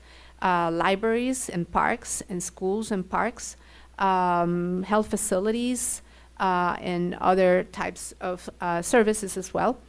One of the things that we're recommending is policy to create a community health needs assessment to identify those gap areas where facilities and services are lacking to serve community needs, and then using the results of that assessment to pursue funding. There is funding out there for these kinds of things if you do have that health needs assessment in place. And again, we are talking about the floodwater parks as part of the network of multi-use facilities could be serving not only, we mentioned, for flood protection, flood stormwater management, but also for parks and recreation, and even for urban agriculture to provide communities that are disadvantaged opportunities to eliminate food deserts and to promote access to healthy food. Other things that we have introduced in this element include policies related to land use patterns and transportation decisions, so that people have more ease in practicing physical activity, activity and incorporating physical activity into their lives. Right, so completing the sidewalk infrastructure network so that people can actually walk in a safely and convenient manner, providing easy access to the parks. We talked about that sort of accessible, equitable access to parks. The quality of the public realm, including looking at speed limits in residential streets, for example, so that those alternative modes of transportation that allow people to move their bodies can be done in a safe and appealing manner. The comprehensive plan today talked about crime prevention through environmental design. That's probably a concept that, you know, many of us are familiar with. And it's been sort of a mainstay of built environment practices. But we are recommending now sort of either replacing or expanding that with a health promotion through environmental design approach. And this is an approach where the design of the built environment is specifically geared towards reducing crime, which is one of the goals of this existing approach, but also to prevent injuries and improving safety as a contributor to community health. And we talked about co-location, not just of health infrastructure, but of programs as well.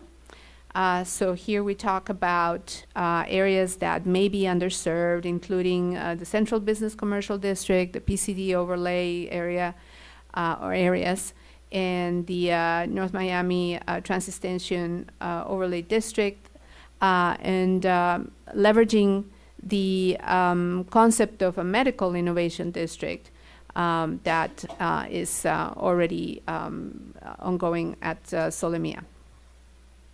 A few other things, policies to address the social determinants of health through quality housing, livable residential neighborhoods. So here we are starting to go back and tie to the housing element, see how we're trying to sort of cross-reference everything so that it's neatly cohesive. Building bridges between the health and housing sectors so that those needs get taken into consideration. Utilizing property design and resident services to achieve good health and wellness.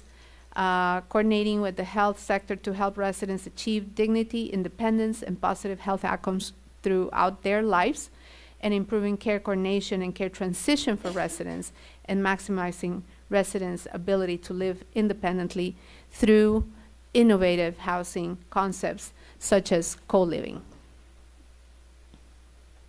There's a few more things here, but I'm going to let you review those, but you can see what the tone is and how it ties together with the other elements to make, sure that we have this cohesive. That was a really important thing to me, to make sure that when you read it, you go through it and you can start seeing all these connections happening between the elements.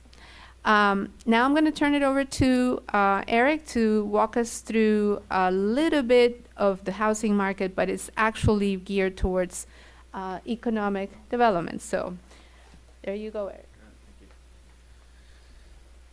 So this all encompasses the economic development element. Economic development is it's a catch-all phrase, if you will. It encompasses a lot of ideas. As Carly alluded to, this is all interactive. Economic development relates to housing, infrastructure, sustainability, health, and so this all ties together, and obviously it's part of a comprehensive plan. That's why we call it comprehensive. But in terms of economic development, there really needs to be some strategic analyses that are done, going forward, and I'll get to that in a minute. But at least in this process, we start to understand some of the guiding principles, again, like we did with all these other elements of what, these are overarching goals, and then some recommendations, because there's been a lot of work done. I'm going to take a step back very quickly, and we'll talk about the housing market. And this is one component, one kind of assessment that clarifies how difficult it is to make forecasts and population projections. Looking back, if from 2007 to 2018, there was almost no multifamily housing built within the city. Now, you're seeing between 750 and 800 units having been built in the last 4 years alone. So that's an absorption of about an average 200 units plus per year. And also there's about 3,800 units that are currently in planning or proposed. Not necessarily they're going to be built, but certainly either development's trying to get entitlements, but and also for future development there is no development timeline, but at least we know there's that level of interest, which is extraordinary compared to historic trends or recent historic trends. And then the 8,000 plus units now, households that we're forecasting through 2045, and again that gives you an idea to absorb that level of inventory. We're talking about 300 to 400 units per year, so you can put it in the context of historical growth. And again, you can see the challenges with trying to make forecasts, but at least we're very comfortable now that we've set a very, a good standard and a good level of inventory in which to plan for over the long term.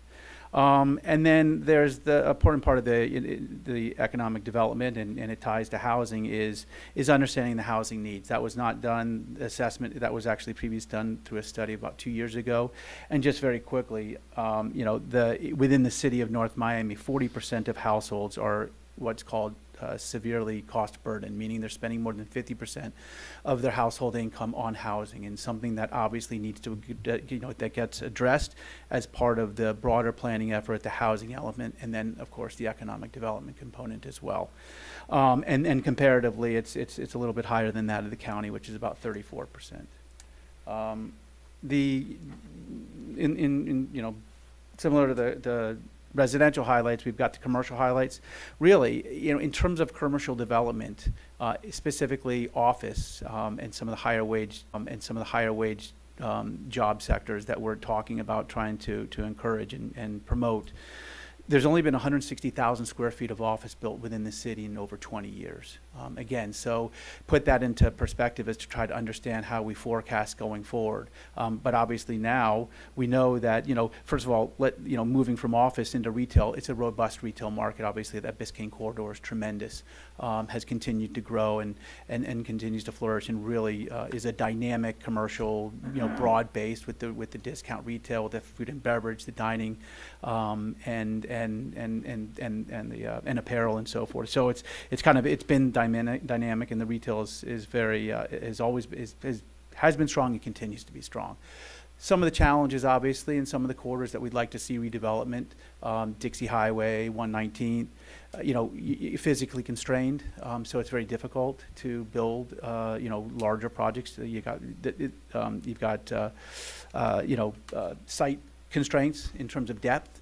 This is not to go into the regulatory, but you understand, there's that desire to have this economic development and this redevelopment opportunity, but you're kind of physically constrained. So it's things that we need to consider going forward as part of the broader plan. And then again, as Sylvia had alluded to, and we all know, if we look back and talk about, how limited the commercial development is in terms of the office, we now know there's a great opportunity going forward with Solomia, and you've got the UHealth facility, and now all the top opportunities that have come around that, and that in terms of, being able to develop an innovation district, a medical innovation district, which we'll talk about in a minute. In terms of some of the overarching commitments, and again, all of this has been, a lot of this has been included within the 2036 plan. But importantly, it's really the goal is to improve the economic viability in North Miami through the provision of balanced employment and housing opportunities, attraction, retention of businesses, and promotion of fiscal strength and stability in the community. The FIU's presence has been a strong economic engine for the area and the opportunities that are created from that. And obviously now, with Johnson and Wales having been, leaving and closing down, it creates a lot more opportunity, and hopefully that gets filled in with other, with other economic development components, including there's going to be an education, another educational facility. So kind of leveraging upon all this new investment that's going to occur. And again, talking about the UM Health District and really trying to build and work collaboratively with the developer to come up with a concept, an innovation tech district, which, we can create jobs and have access actually for the residents of the community. We are aware that there's been a tech innovation action plan that's actually been created by the city. The city has been very proactive in its economic development activities, and they've identified some of the specific sectors that we'd like to see. Again, these are higher wage industry sectors, which will bring strong job growth and wages and opportunities for housing, and then again, improve the fiscal component to the city's budget. And so, there leads to supporting all of this infrastructure and health and wellness and so forth, and kind of building that infrastructure. You can see some of these, there's our advanced manufacturing, medical equipment, aircraft products. Now that this plan has been put out there, I think part of the, an important component of the economic development is going to be understanding, where we are in that process and kind of measuring where where the challenge is and how do we move forward and really attract these businesses that we really wanted to get for some time. And then lastly, we've gotten some modifications to the economic development plan. And very quickly, again, it's to implement the action plan, which has already been created, and really understand what is the opportunity to create this, to move this plan forward and really attract these businesses, and where do we put them, and how do we accommodate them, and how do we link them to the resident and the current resident base. Leveraging three, opportunity zones which exist within the city. There hasn't been much activity in that regard, but these are tax incentives that give, the necessary support from an economic perspective for new development, especially, around job creation, mixed-use development, where you've got the retail and the office component. More aggressively pursuing seed money for new business startups, and these can be in the forms of grants and tax credits and so forth. All these programs that are available to help, get these businesses off the ground, get them funded. Obviously, that being the most important part of business growth is the access to capital. The other component is actually what's in its infancy, and especially what's come out of the pandemic, is the work from home. And that creates tremendous opportunities and its challenges, because when we're talking about the office sector, it is now having effect on the office sector. Obviously, it's 20 to 30% of the workforce is returning back to work. There needs to be constant monitoring of where that trend goes, because that's going to be important, especially as you start to plan for additional development in the office. What are those work from home? And then again, like we talked about in terms of the housing, what is the opportunity for more adaptive housing in terms of live, work, and how does that come into play? Again, this is all kind of in its infancy and needs to be studied further. I'll close with one comment, and I kind of alluded to it. It's it's a catch-all phrase, economic development, but it really requires a strategic analysis and something that needs to be done to understand how to phase these efforts. We've been involved in many economic development projects, and again, they're so broad-based, but we really need to understand what are the opportunities short-term, mid-term, and long-term, because there's such a broad approach to these, and it's it's kind of tying in what infrastructure and exists today to be able to accommodate this type of growth. So we just encourage that there's a focused economic development plan that's created by the city within the short term.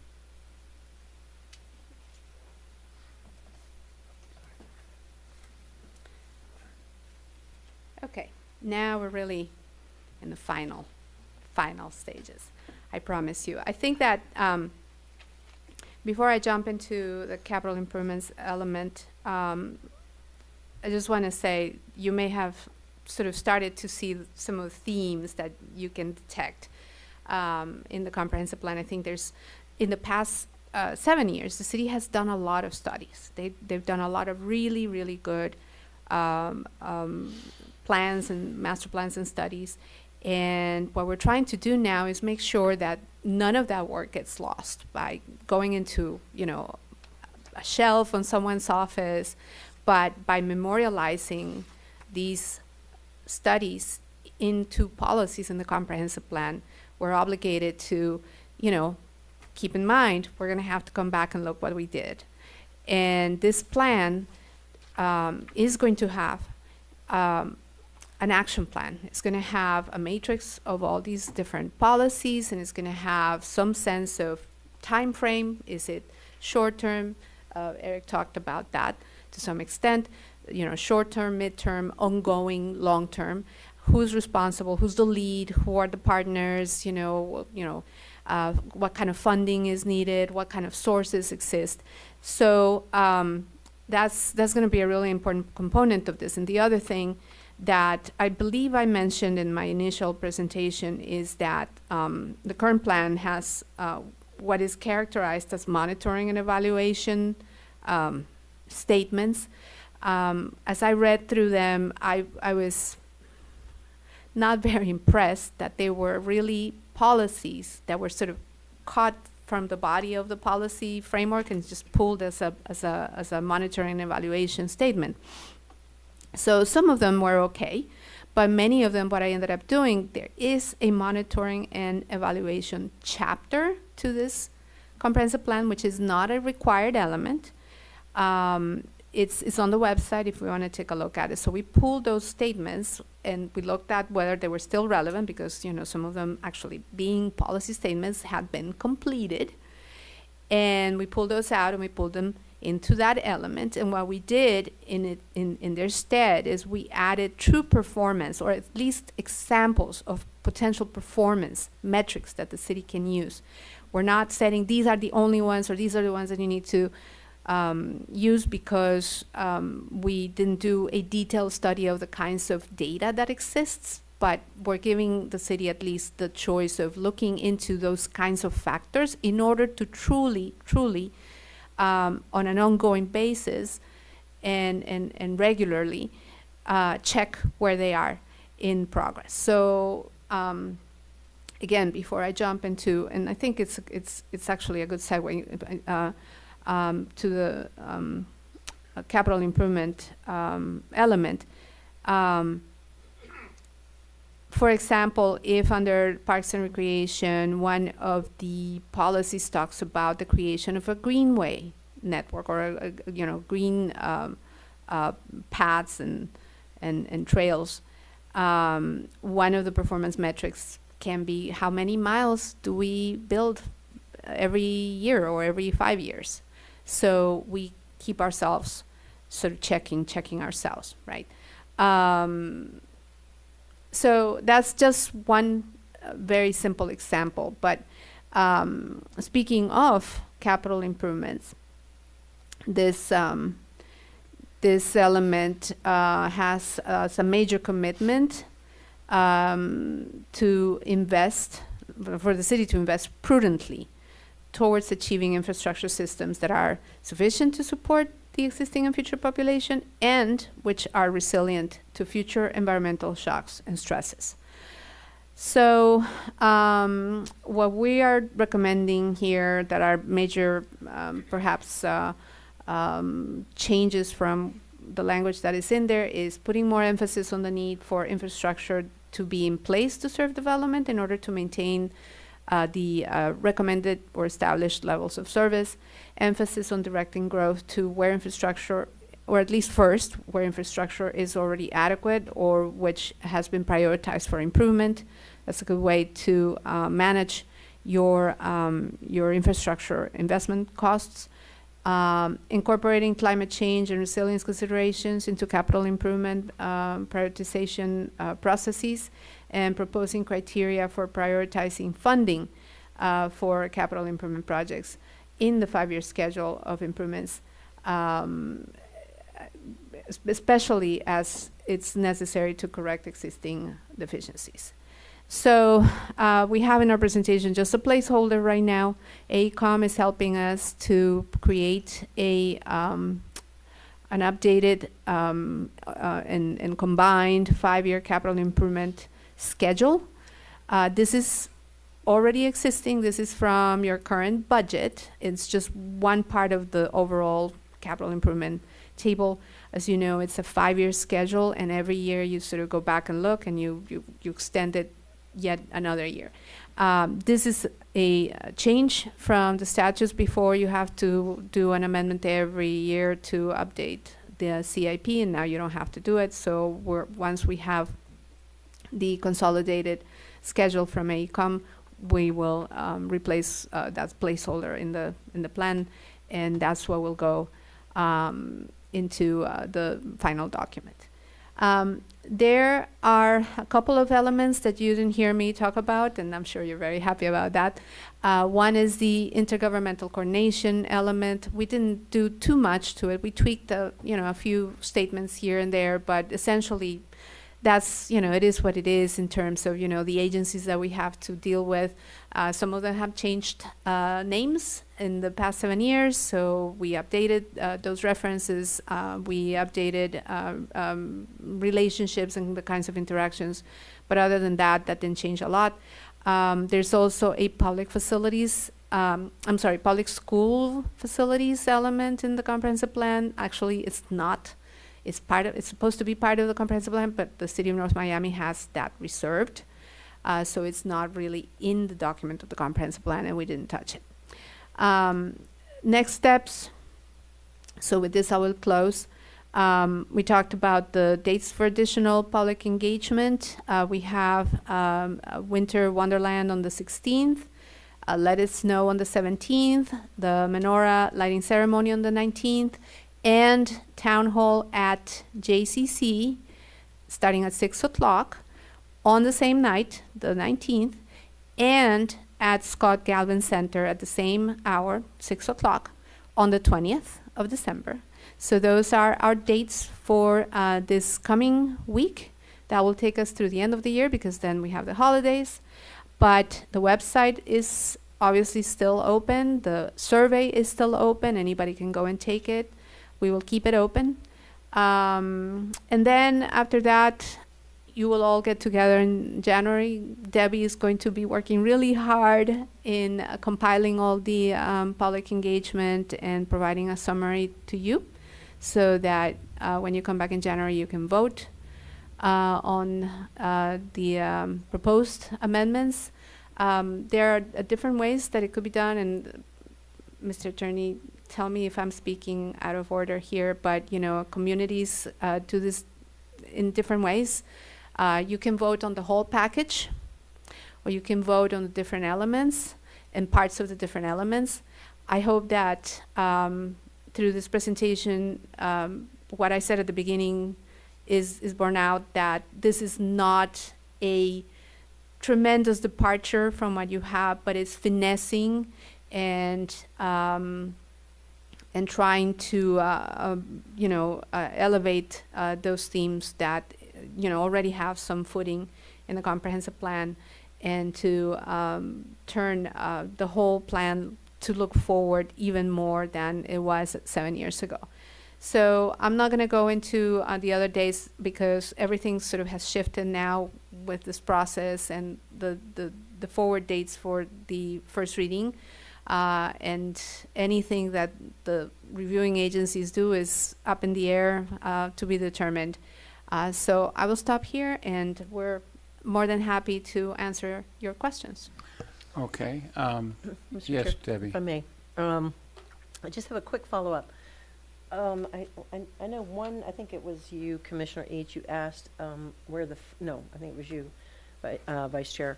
You asked where the funding for the potable water and wastewater will come from. Mhm. The Assistant City Manager confirmed it is the enterprise fund. Enterprise.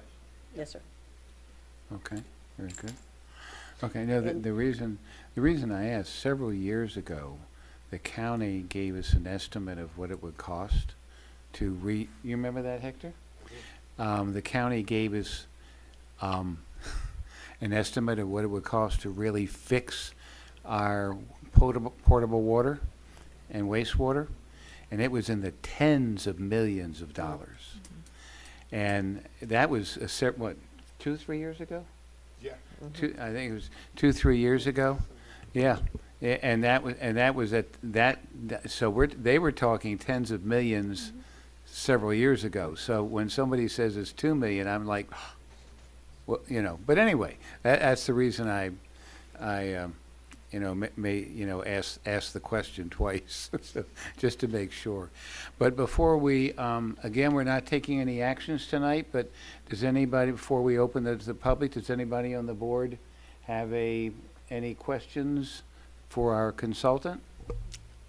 I do, Mr. Chair. I just have one question. When we were discussing the opportunity zones, and I believe the gentleman spoke about the different areas, did we do a correlation between the opportunity zones and the 8,600 units that are being proposed? No, we did not. Is there a reason why not? Yeah, I mean, this didn't get into the depth of kind of where those units exactly would be built. I mean, we're looking at a citywide, and then we've obviously got these districts that we're focused on. And then the opportunity zones really deal, that's talking about getting into your employment and your industry sector analysis as much as it would be for residential, and this didn't get into that type of analysis. Thank you. However, I will just add that there is some overlap between the, if I'm understanding the question correctly, the opportunity zones and the overlays that we are prioritizing. So we know that we want to incentivize units going into the PCD and to the transit-oriented overlay districts, right? So in this round, we want to emphasize the North Miami Transit Station overlays. So PCD, NM, TSOD are two areas that we really want to emphasize in terms of sort of targeted growth, whereas in the past 7 years, we have seen a lot of the incoming growth happening at the PCUD and the special development overlay districts. So we're gonna, it's not that those are gonna go away by any means. Obviously, that's sort of a ball that is already rolling. But we're going to put a little bit more attention into those other areas. Thank you. Okay, any other board questions from any other board members? Mr. Each? Go ahead, Doctor. Dr. Besson? Oh, I'm sorry, Dr. Besson? Could you tell me a little bit about the picture you showed of the FedEx area that was flooded? Oh. Was it on Biscayne Boulevard? I believe it is. Is it It's not a 123rd? picture that I myself took, Excuse me. but I believe it is an area of recurring. It is. Yeah. So was that a concept that should the tides go up, those areas will flood? That's the Keystone area, basically. Mhm. What kind of tides would produce that type of flooding? Because you said high tide, but it didn't, King No. tides. it was pretty slight.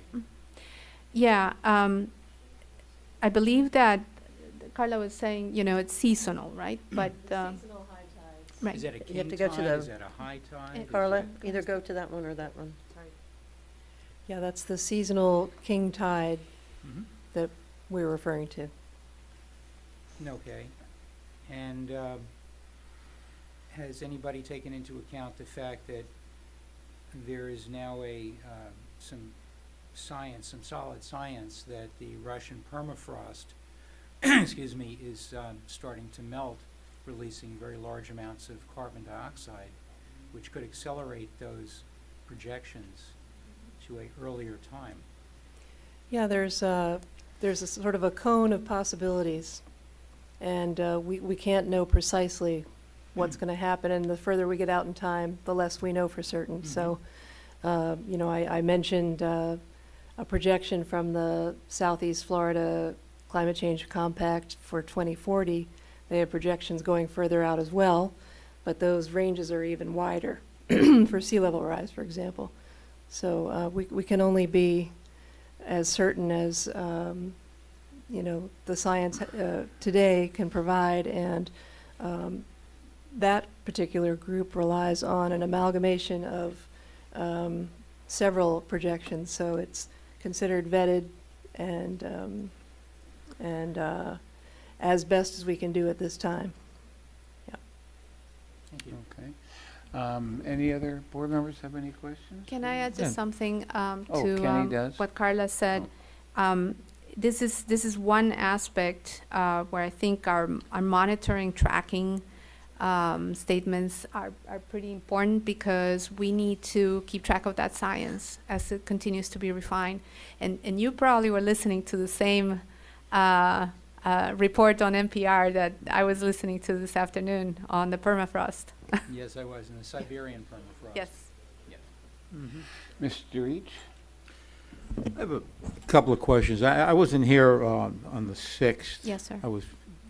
We were scheduled for the November meeting, that had to be canceled, and I had to go out of town on the 6th, so I don't mean if I'm redundant or if I missed something, I'm sorry. I have a couple of concerns. One, we're talking about global warming, sea level rise. What are we doing to or to exempt parking garages? We talk about percolation. Mhm. And we have parking lots that are just holding the water in there. And can we not look at exempting maybe the first 3 or 4 floors for a parking garage under a high-rise structure, exempting that from the height? And to me, I look at 110 feet or 160 feet, I walk in the morning, it makes no difference. The issue is, hey, we're gonna get flooded. Mhm. Get the cars off of the parking lot, raise the buildings, Mhm. for we don't have this catastrophic event. And you have more percolation. Yeah. The other thing that concerns me is Emerald Lake, and we have an ordinance now in the land use that defines natural and man-made lakes. Mhm. Now, I want to make sure that that's preserved and strengthened. By itself, I don't know if it is, just that, and we talk about the conservation area. Can we not extend, would that enhance Yeah. it to make it that much stronger? Yeah, we actually, I'm going to address your second comment first, if you don't mind. We have talked about this, and there is some language in the comprehensive plan that talks about bodies of water. and in relation to conservation. Carla can, if you don't mind coming up and Yeah, and I'd like to helping me see out. that But strengthened a little bit more. we have some language that we believe we're going to be Okay. introducing in order to strengthen that protection. So it's in draft form, but, you know, if you want to take a look at it. Yeah, when this issue came to our attention, we took a look through to see how the draft plan addresses water bodies and what, if anything, we could add to it that would strengthen that protection. And I found policies in both conservation and also the climate change element on that, I've seen that too. which are good. But the thing that is not clearly articulated is the following, and this is something that we could consider adding if you recommend it. Minimum standards for environmental, water quality, and service performance should be determined through the recommended environmental assessment process and thereafter applied to development review. The city's LDRs and zoning regulations should be amended as needed to require development proposals to include documentation of potential development impacts on the ecological health and hydrological function of existing water bodies. Now, the thing that concerns me is like Emerald Lake is a man-made lake. It's been there 80 years. There is tarpon, amberjack, all types of fish in that lake. And all the 50 years that I've been living there, we have never had a flood because it does retain water. It does catch the rainfall. And I just want to make sure that no private entity can come in there and fill it in. And here now we lose open space. And I think I'd like to see that very strong. I spoke to Dermot about this, and supposedly someone's going to pull a permit, and some of it's privately owned, and that just can't happen. You're killing the wildlife. The other thing that I think we should look at, I look at these bike lanes, and sometimes I see these people on the bicycle, and I say, my God, they're taking their life in their hands. They really are. I don't know how you can drive down 125th Street or go down Biscayne Boulevard. And one of the things I was daydreaming about, and I heard this before, is, why don't we take a look at our alleyways and maybe convert them into bike paths? And we go east to west. Maybe we can look at a transportation grant and improving those bike paths. So And some, making them, making the alleyways something picturesque. They used to be used to pick up the trash years ago. They're not used for that anymore, and some of them are very dilapidated. And we have alleyways all over the city that could really be changed into something of a thing of beauty. I look at the High Line in New York on how they were going to rip that down, and that's what a beautiful piece of work that is. it is today. beautiful. It's just gorgeous. So let me just say that we will continue to look at the language regarding the water bodies to ensure that it is strong, and we'll pass it around to all of you to look at before it goes anywhere else. But with regards to the bicycle lanes, kind of determining where the bicycle lanes go or what kind, or how they may be protected, it's a little more granular than what we're doing here, right? But what we do know is that it is time for the city to update its bicycle master plan. And we are putting language in there to make sure that that is done. And that is really the opportunity for looking sort of with a new eye and sort of an eye for innovation, actually, in order to provide for that kind of protected, convenient, safe kind of bicycling infrastructure. We don't say anything about, it has to be on the street, so we're talking a lot about safety, and we're talking a lot about convenience. So I think that we do have some language in place there that can serve as a guide for how the bicycle master plan looks at that. Your other topic about the parking garages, I think that's a really good concept. And again, I think it may be too detailed to address necessarily here, but something that you will notice a lot is that we have statements all over the place that basically says, when we're done with this, the city needs to take the LDRs and go through them every which way to make sure that they address the issues that we have raised here and that they're consistent with each other, right? So we are talking about addressing LDRs in terms of regulatory barriers or incentives for development and redevelopment, for housing, certain housing types, and for allowing innovation, for multimodality, which includes the bicycle, for resilient development, low impact development. I agree with you that one of the major goals should be to try and reduce as much as possible. When we talk about the use of innovative materials and materials that promote permeability, and tree canopy that helps to mitigate heat island effect and to capture pollutants. So we have a lot of that language in here, but I think that the details of some of the things that you're talking about with respect to the parking garages, that will be addressed in the LDRs. One of the other things that we give different points for additional bicycle racks and all of this. I don't know if we Sure. ever put it in the LDRs that for rooftop gardens, I'm sorry? rooftop gardens. Yes, that absolutely too.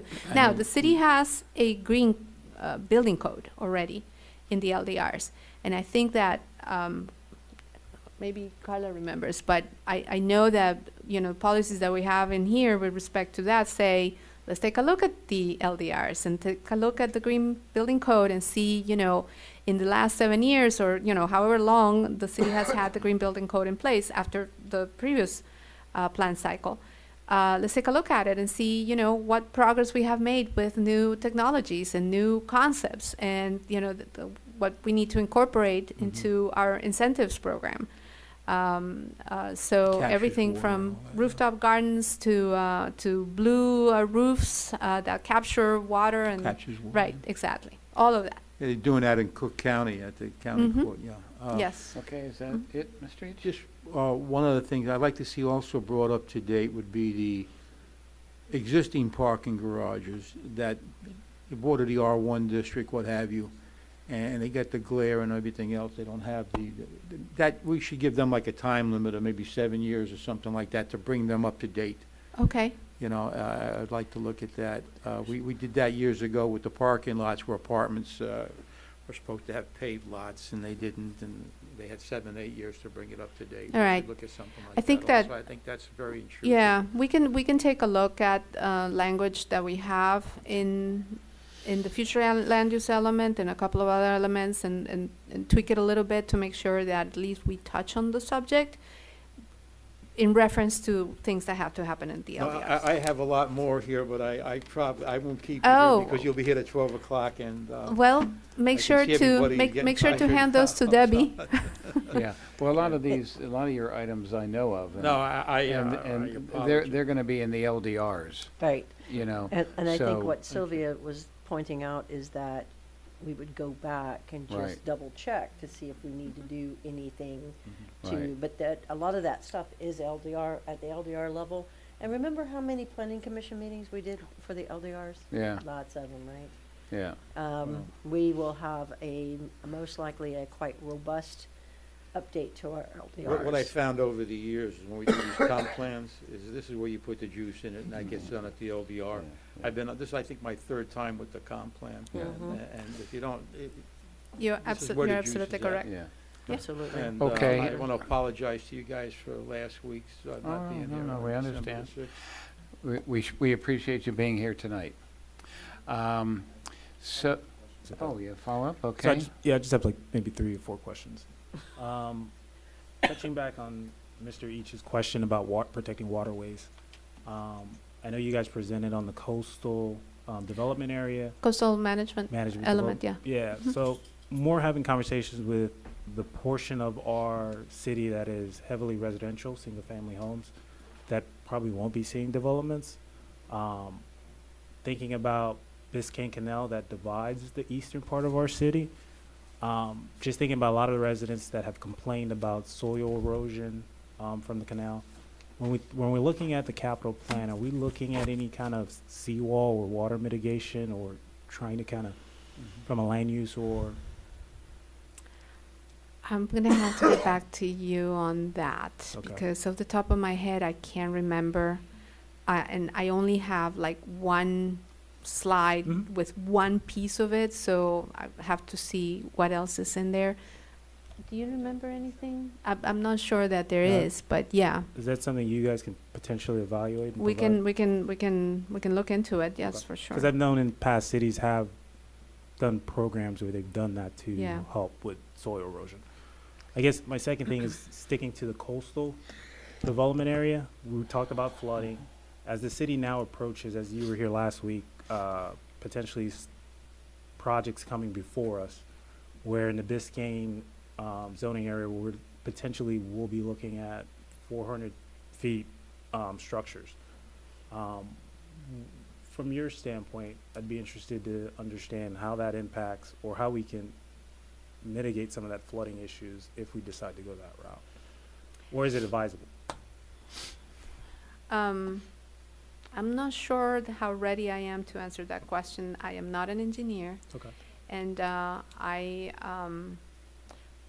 that request that came last week before you, we had not really had time to analyze it from the zoning standpoint, much less any other perspective. Will you guys be moving forward, or maybe not as part of this? It depends. Can you take a look at it before our Well, meeting in Debbie- January? No, hold on. Debbie wants to. Yeah, I'm sorry, Debbie. All right, now we're starting to get outside of their current scope. That's Right, fine. Okay, Right? Yeah, yeah. all right. If you all want to say, hey, look, in the Bay Shore, we recommend 450 feet, Mhm. that is, and you recommend that, then you make that recommendation. Specific studies like that need to be undertaken by those who are requesting that, because it could run into some cost level. Oh, yeah, Which for is sure. why typically, when you have a project that is specific to like one site or a small area, like that, that's going like from here to way up high, there's impact on the surrounding neighborhood, as I think Dr. Besson mentioned, shading and shade studies and things like Right. that. So in changing that, I would not anticipate them being able to spend the time or money in our budget to analyze that level. Understood. My Okay. comment wasn't to initiate a study. Sure. Last meeting, Kirk Farland was stated that this is the opportunity, if changes were going to be made, that they could possibly. I'm sorry, sir?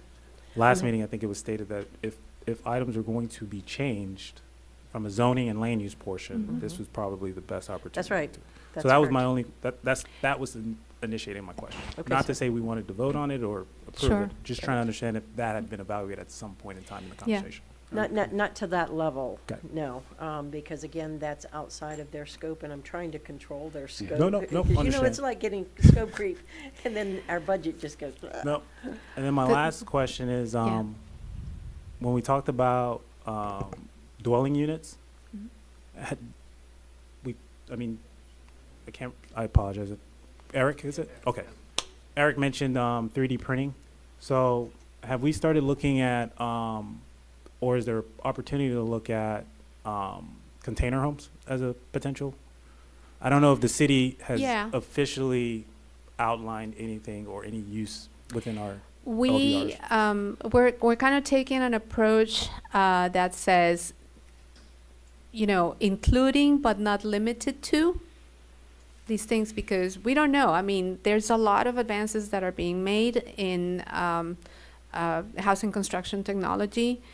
that we can't even really predict. I mean, obviously, there are ways to leverage container homes and tiny house communities and, the 3D printing of houses, which is super exciting. Debbie was asking me when I talked about that first in the comp plan, well, is that even addressed in the Florida building code? And I started doing some research and found that there are some instances of developments that are already happening on the west coast of Florida. So I presume that because these are going up, that in fact, I have no doubt that in no time we're going to start seeing these things addressed more broadly. So it's not that we're saying, yeah, we're ready to go there with any of these particular things, but we want to put the framework in place to accommodate them if and when they come.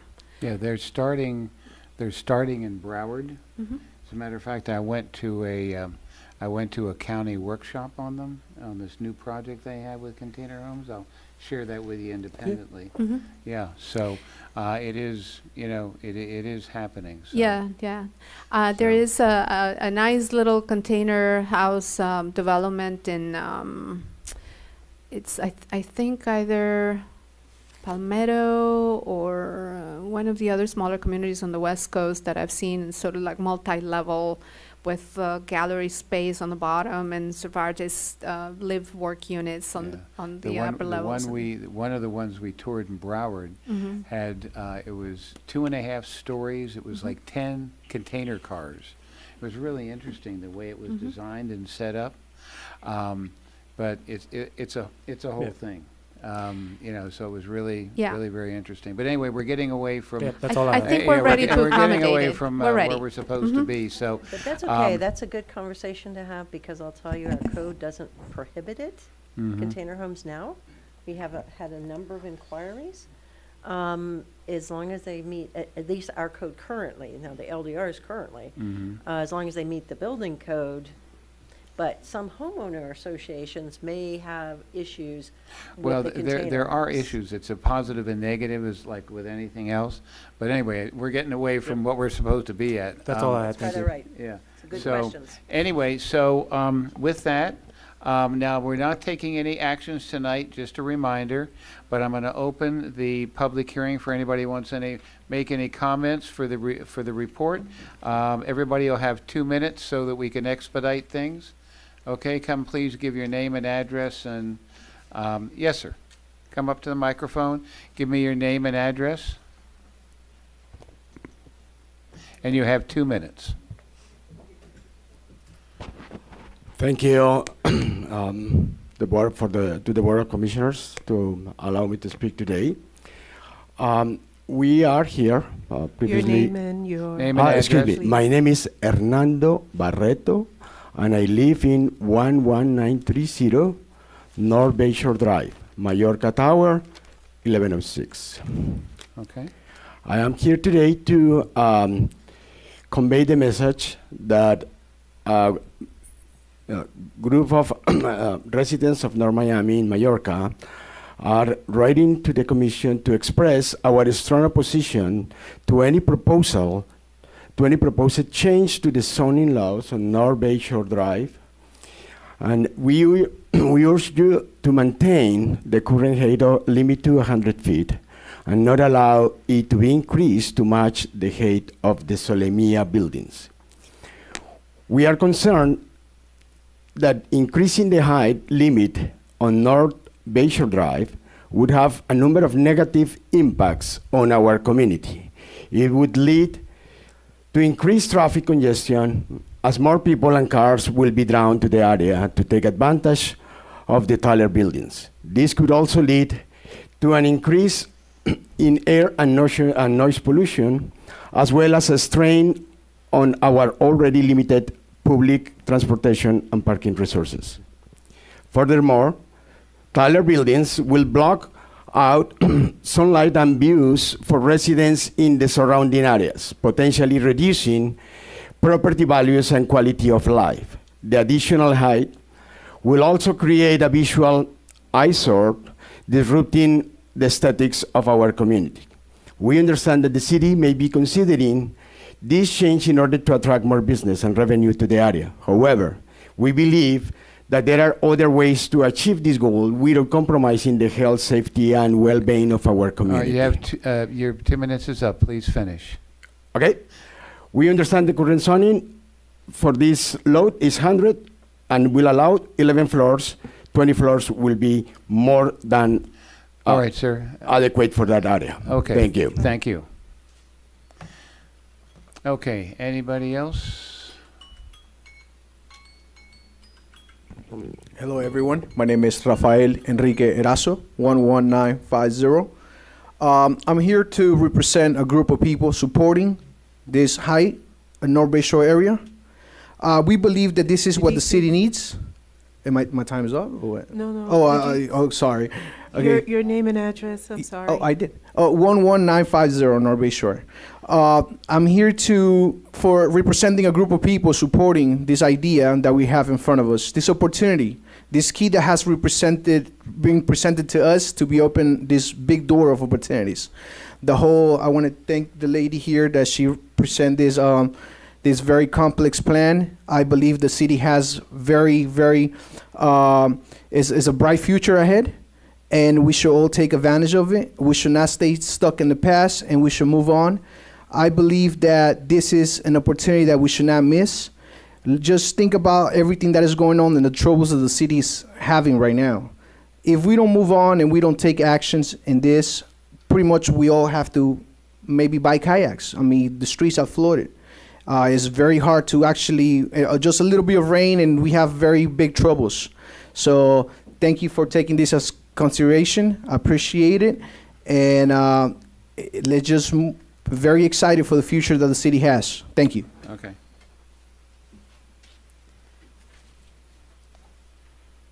Okay.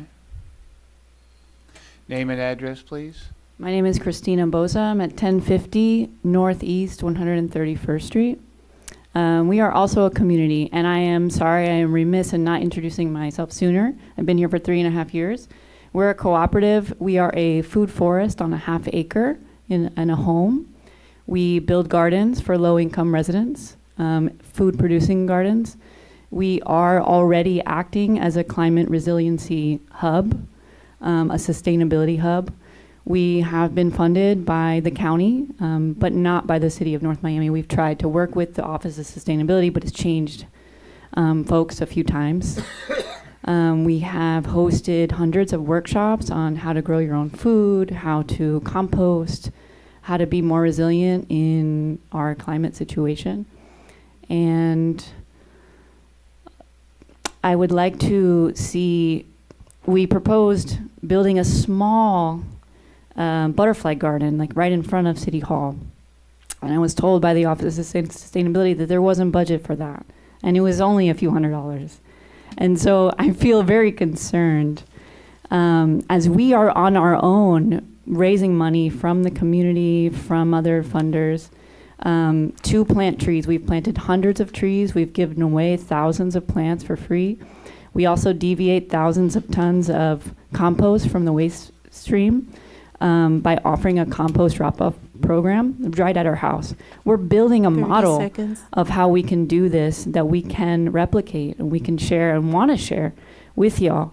But we need to see funding being deviated or being like distributed to members in our community, leaders in our community.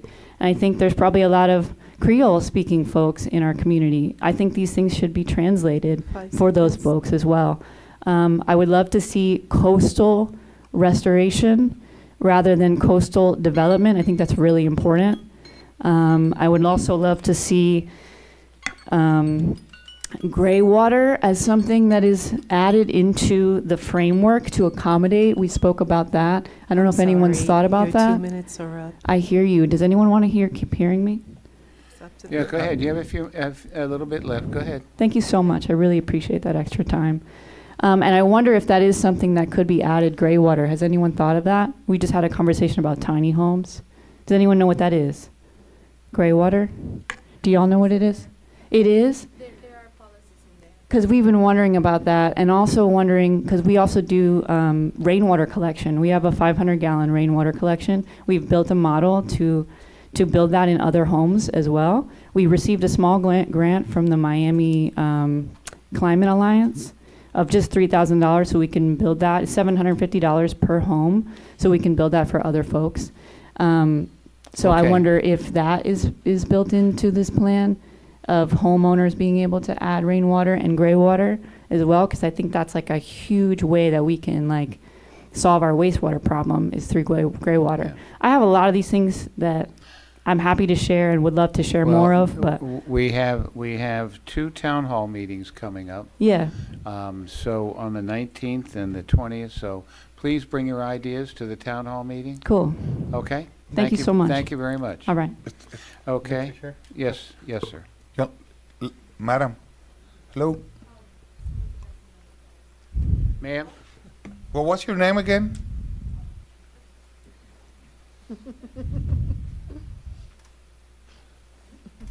My name is Christina Boza. Got it. We have a program called Grow Roots Miami. We're a nonprofit. That's where we build the gardens for people in our community. We've built a lot of gardens here. And Finca Morada is the name of our little half-acre oasis where we're teaching folks how to do this good stuff. Thank you. You're And welcome. I just want to confirm. What's her last name? Morada. So that means Purple Farm, because if you know about William Couch, do you remember William Couch? Oh, sure. Right? It's that house, Oh, right? okay. And they were really involved in the community, so I'm the next generation. I bought that house from them. Coincidentally, their house was all purple, so we called it the Purple Farm. Yeah, Bill and Inez, we knew them Yeah, well. yeah, yeah. We I'm knew sure you them did. well. We knew them well. So we're the next generation of that. Oh, great, Yeah. great. I just want to is this your first time presenting before? It is my first time, and that's why I apologize from the beginning that I'm very remiss in introducing myself. We have been doing work in the community for 3.5 years. Thank you so very much. Yeah, Thank you're you. welcome. And don't forget to come to the town hall meeting. I'll be there. Mr. Chair, if I may. If Can I- you if see I me may after just the, add- Okay. can Oh, you see me I'm so after sorry. the meeting? I can. It's very cold. Yes, Okay. yes, it is. Yeah, Debbie, Please be sure to send me an email, and I will coordinate, get you with our new sustainability administrator, Christina, okay?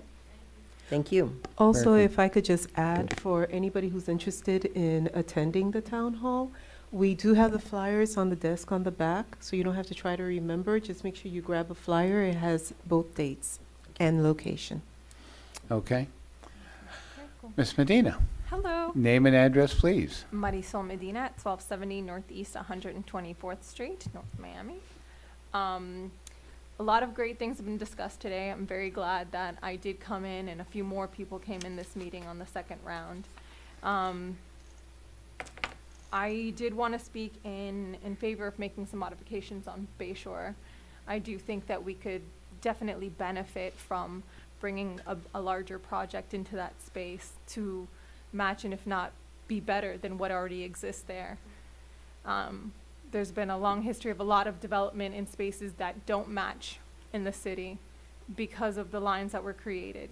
And now we have a space, an opportunity to match things that are going on in other parts of the county that have greatly improved that zone. And I think that we could do the same in our city here and on that shoreline.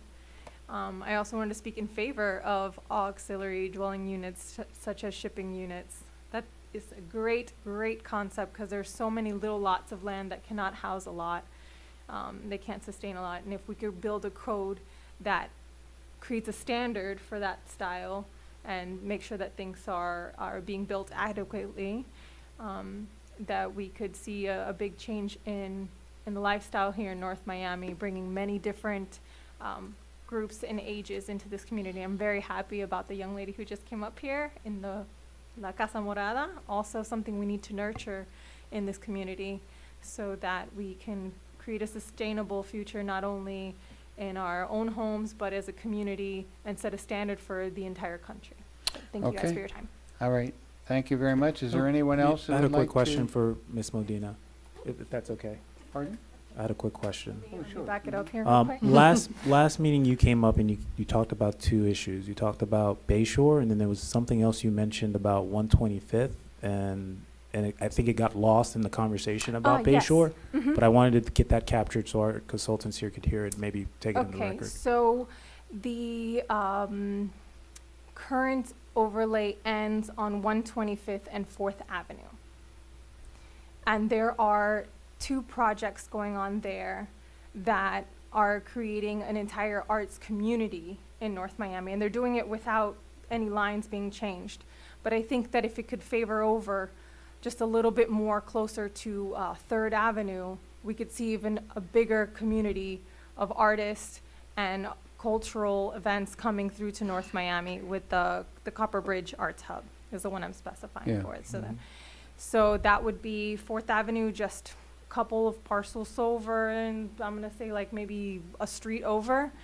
And that is already in commercial. It's already, I think, at 110 feet right now, and making the changes. But because parcels are kind of small Mhm. there, it limits what you can do. So I think that it would be very beneficial to change that over just a little bit.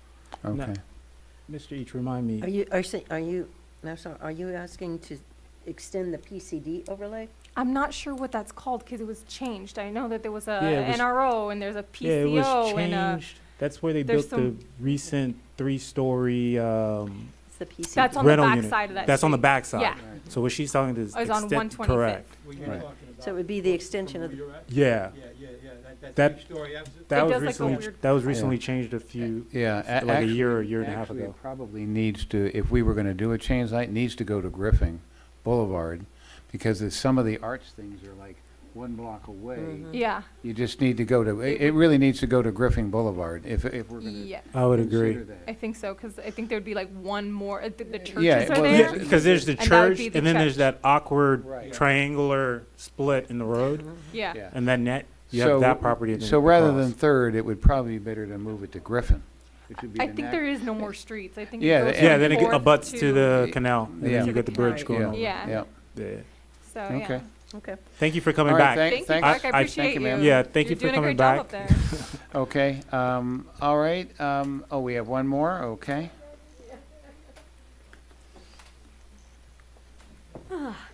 Hello, everyone. Deborah Davies, 1165 Northeast 127th Street. I just heard that in my neighborhood, over by W.J. Bryan, all the way to Dixie Highway and probably to 135th, and maybe other neighborhoods too, that that you guys are thinking about taking away the NRO in that district. correct. And first of all, my neighbors who are actually going to be, I am not going to be personally affected by that, but a lot of my neighbors in my area would be and have no idea about it. I'm not saying that you haven't tried, or I just want to say having town halls on December 19th and 20th, I think is pretty horrible. Hanukkah starts on the 18th. Christmas Eve is the 24th. People are going to be busy. It gives no time for people to find out about this. But that's one thing. And I just want to say about the NROs, I can see the good and bad about it. Taking away the NRO could help preserve single-family areas, but also could limit opportunities for anyone who abuts a dense-use property that has not yet been developed. So especially in my area on 11th Avenue from 127th up to 129th, they're actually it's like so weird. There's like a cutout where they're zoned for R6, where they can go up massively, but then you have single-family homes right by it. So if you take away the NRO, those people who are in the single-family homes right next to that street right there, I mean, it's literally one street that all of a sudden they can build up to 20 feet or whatever. I mean, I might be exaggerating, but I might be right. You're not giving those 15 people any seconds. opportunity to do more with their homes too. So if you do take it away, I think you need to at least have some sort of, space there that I don't know how you're going to deal with that. So, and I don't think people in our neighborhood really know So what you're looking what's going for, on. what you're looking for is a buffer zone. I'm sorry, that's okay. It's 2 minutes. Right? Transition. Yeah. What was her address, Mike? Debbie? Yeah. Yes, sir. I said, what you're looking for is a buffer zone. Yeah. A buffer zone, possibly. Our neighbors and your and my neighborhood, people know nothing about this, So This has been Yeah. advertised for quite some time, and been on the website since I am getting September. no emails, okay, personally. I am getting no emails about city council meetings. I used to get the emails about everything, nothing. I go on the website, I click everything again, I am getting nothing. So if I'm not getting it, and I'm actually looking at my emails, my neighborhoods are not getting it either. Sure. Just make So- sure, Ms. Davies, this is what we've been promoting, is not just the town halls, but the website, the project Okay. website. Okay. That's where all the documents are. I will put it on my WhatsApp group, but. to- Great, fantastic, because right there but on that flyer. You're talking about like right before Christmas here. How, We have to, this is the timing. This was supposed to have been to the state. when and- did you plan these meetings? I'm sorry? When did you plan the The meetings? two for Dec- town hall meetings? Yeah. As a result of folks. When that- did you, is it just recent that you just planned these meetings? Yes, ma'am. These are extra meetings that we were asked to do Yeah. over and above the public outreach we had been doing. Right. So now we're going to give people an opportunity to share, Okay. but on the website, Ms. Davies, I keep telling everybody, go to the website. Go to the website, comment. That's the part, what that website is for. Well, I'll let my neighbors know, but. Yes, please do, and take the flyer, Yeah, because the flyer has this QR code that they right. can scan on their phone. It also has a link to the website, because that's where people don't have to show up at a meeting to make a comment. You can comment on it at your leisure. You can actually review all the documents that are Yeah. up there. They've been up there for quite some time. And I really want to encourage you, and I know you have a great network, and you have the energy that I love, and you know I do. Thank you. And I really want you to get out there and promote this as much as you Not, can. not much time now. I know, Today's. but the- what- it's a tight time turnaround we had to do Okay. because of the state Right. requirements. I just feel like there needs to be more community outreach with all of this before you make such a massive change. Because you really need to look at, especially that one street on Yeah. 11th from 127th to 129th. I mean, it's so weird the way it's zoned for R6. But, you know, so. Right, and what what I would highly recommend that you do is your neighbors, even if we take the NRO away, and there are 6, there's an opportunity for them to request additional density, if there are 6, even if the single families are around them. In R6, they can request additional bonus units just because they are in R6, multifamily high density. So if they're next to, if they abut the R6, they can request that. If they are R6. But what if they're the single-family home next to R6? If the zoning is R6, it doesn't matter whether it's a single-family structure or not. No, what I'm saying is, if somebody has a single-family home that abuts the R6, Right. like just on that block on 11th. Well, that whole area is actually zoned multifamily. So whether you're an R6 structure, I mean, if you're a multifamily structure, or you are a single-family home in that zoning category, The whole area is not R6.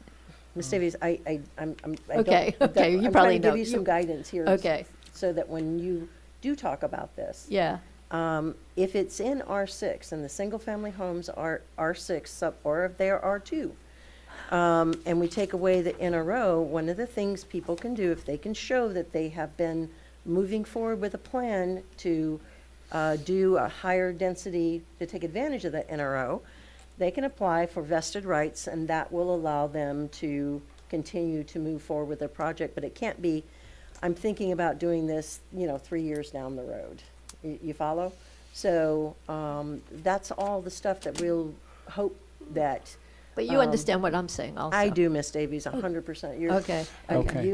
Okay, well, I'll try to we got tell your my message. neighbors to come out. Please do that. Yeah. Can I And add- if you need this, Thank you. and if you need this via Yeah. email, you know how to reach me, and I'll send it to you. Okay, okay. Can I add just one more thing on the flip side of Yeah. what the lady was saying? Obviously, there's the side of people who may want more intensity and people who don't want intensity, the Right. protection side that you talked about. And even though we are recommending the elimination of the NRO, what we did not eliminate were the transition standards. So for those areas that are, residential, single-family abutting other Right. character areas, Yeah. those transition zones are still there. I just wanted to mention that. I appreciate Um, that, thank you. Okay, Debbie, thank you very much. Thank you, thank you very much, everybody, I really appreciate it. Okay, and Debbie, Debbie, love, no, this Debbie. Sorry, I thought you were still. I got too many Debbies. Okay. One of the things, and I wouldn't recommend this except for the fact that I know it's accessible and usable. Somebody mentioned to me in reference to websites and that kind of thing, and to the consultant, that a lot of people in the city who are older, particularly on the west side of North Miami, don't do websites and social media. They'll do emails. So I know that the city has access to massive email lists. So if you could just pop something onto that, because in thinking about it, several people have, if you can send those out by email, that'll help address the problem, particularly for people on the west side who aren't that, and particularly older people throughout the city who don't really visit websites or do social media, but they do have emails. Keep in Right. touch with their grandkids The and that kind of communications office will be sending it out via constant contact. Okay. Yeah, I don't have access to the city's listserv I know the of city addresses, does. I but wouldn't the even city recommend does. it. It's- Yeah. I don't want to slow it down, but No, since you do have access to it, They Yes, they they have are been doing doing that. the blasts. Yes. You know- And this one, they're going to be doing, like for the planning commission, they were blasting it out every day. And so they're going to be doing the same thing with this town hall meeting. So everybody should start to see them come through starting tomorrow. But in the meantime, we wanted to give everybody a big heads up to plan to share with us at the town hall meetings. One of the things that Mike was saying, that people don't read don't have the computer. Every 3 months, we get a water bill. And in that water bill, we have all the sex offenders that live in North Miami. And they put that out there. And if there's some long-range meetings that you want to get people to, you can put them in. If you have 3 months, if you know what you're going to do 3 months in advance, you can put it in the water bill. I mean, we always yeah, get well, we that. don't have the time, Yeah, unfortunately. I mean, now, for this is, I'm just saying, in the future, use the water bill. That's Yeah. a good way of Okay. communicating. All right, Mr. Privatel. Yes, thank you. William Previtel, 12,000 North Bay Shore Drive. Good evening, everybody.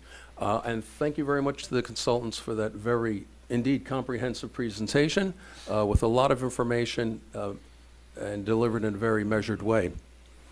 It was March 10th of 2020 that at this floor, we had 3 presentations, or 3 health department presentations talking about COVID. And that was coming up, and we should go wash our hands. We should wash our hands, we should wash our hands. And when Mayor Baname said, are there any questions, I came up and said, without hesitation, I think we need to wake up. We're going to lose hundreds of millions of dollars in this area. Things are going to close down. People say, oh, our charter says we can't close down.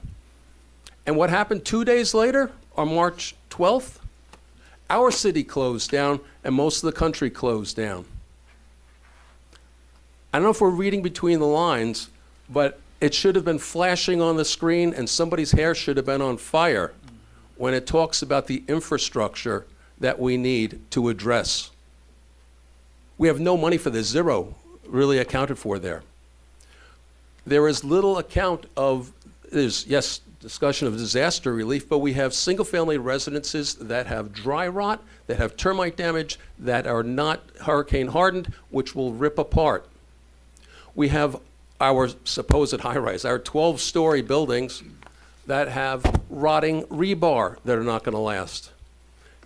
My neighbor and friend here from Majorca Tower doesn't recall in 2005 that during just Hurricane Irma, the seawall caved in multiple locations. That seawall then undermined the roadway, the parking. Those people from Majorca wound up parking on my lot. We didn't 10 charge them, of course, inland. At the same time, what do you think is happening to the structure?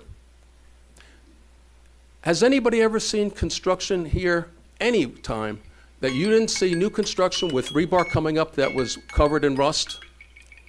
It's always covered in rust, isn't it? It's not protected. If you know anything about, as people know about steel, once it starts, if you don't cut it out, if it's there, it just continues and continues and continues. You take a 1-inch rebar and you corrode 1/8 of an inch 2 minutes around are it, up. you are now down to 50% of its size. Your safety factor is only 2 or 2.5. It's just wishful thinking that things are going to stay up. The tower in Surfside is just the first of many that will have to come down. You can't, there's no way of replacing that rebar. I'm so You sorry. need new the construction. 2 minutes are up, unless, sir, you'd Yeah, like to and extend I'll, it. if you wish, I'll wrap it up. Let Yes. me say this. Can we extend it?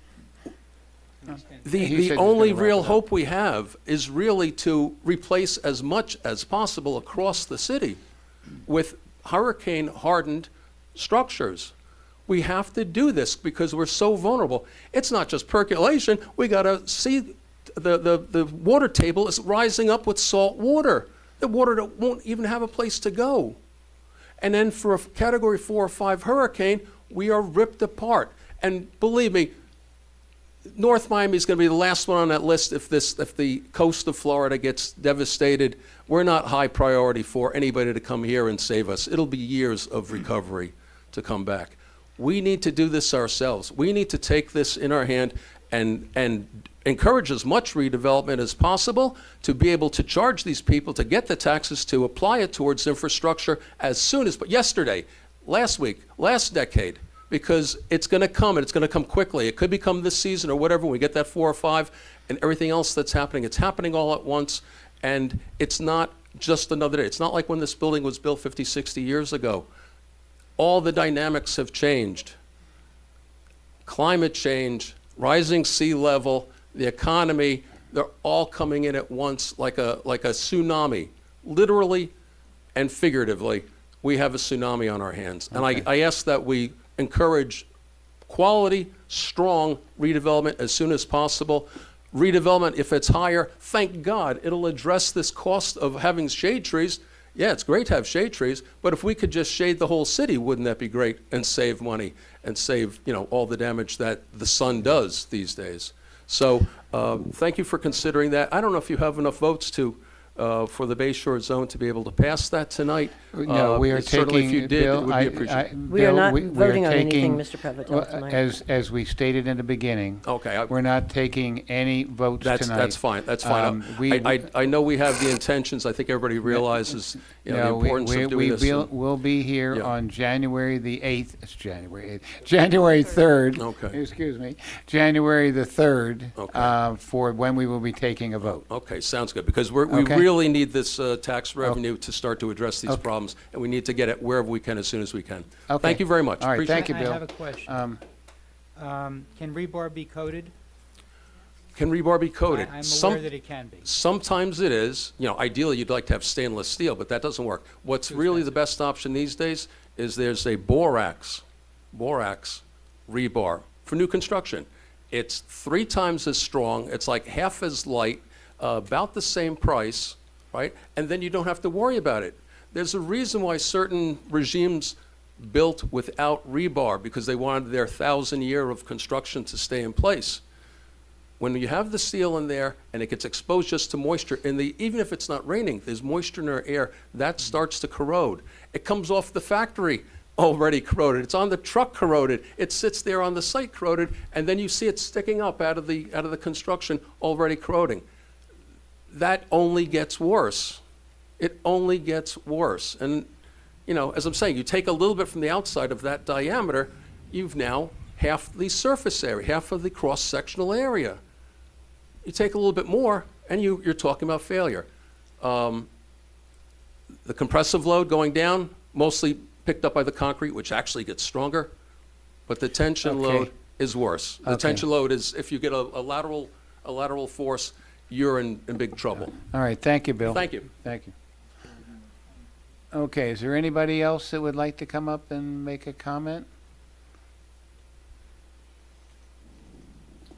Name and address, please. Good evening, everybody. I'm Tommy Peoples, and I am at 11930 Bayshore Drive. Just to reiterate what my colleague was saying, we are not against our city being great and becoming the best city that it can. However, I think that we need to take in consideration the precedents that would be set by raising the level of the building. I think we talked about 450 extra feet on top of where we are. We haven't spoken a lot about the drainage issues. We haven't spoken a lot about the parking issues. We haven't spoken a lot about the views that would be taken care, that would be moved, or lost is a better word. The views that would be lost because of that. I just think there's a lot of things that we need to take in consideration, not just financial. Yeah, everybody wants money. I want money. You can give me money, and I'll be happy with that. But there's other things that we have to take in consideration. That's it. Okay, thank you, sir. Anyone else like to make a comment? Okay, that being said, again, I was just, huh? Yeah, I want to talk about this again. Okay, one more time. Don't forget, we have special town hall meetings on Monday, December the 19th at Joe Celestine, and Tuesday, December 20th at Scott Galvin Center. Please, everybody, try to attend. So we will be now moving our meeting to January the 3rd. So please, everyone, attend a town hall. Fill out a sheet when you come to a meeting. And unless there's anything to, yes, Counsel? You should, by formal motion, move to continue this third discussion item on the comprehensive plan to the January 3rd agenda. Do I have a motion? I made the motion of what he said. A second. Okay, I all just in have- favor, say aye. I just have Aye. one question. Yeah. We're continuing this meeting. What is the format for January 3rd? Are we just going to get an update from what was shared at the two meetings, and that's what we'll be reviewing, or? Okay. Just for my knowledge. Of course, sir. You'll open your January 3rd meeting continuing your public input, right? Your public hearing component. You will have in your updated package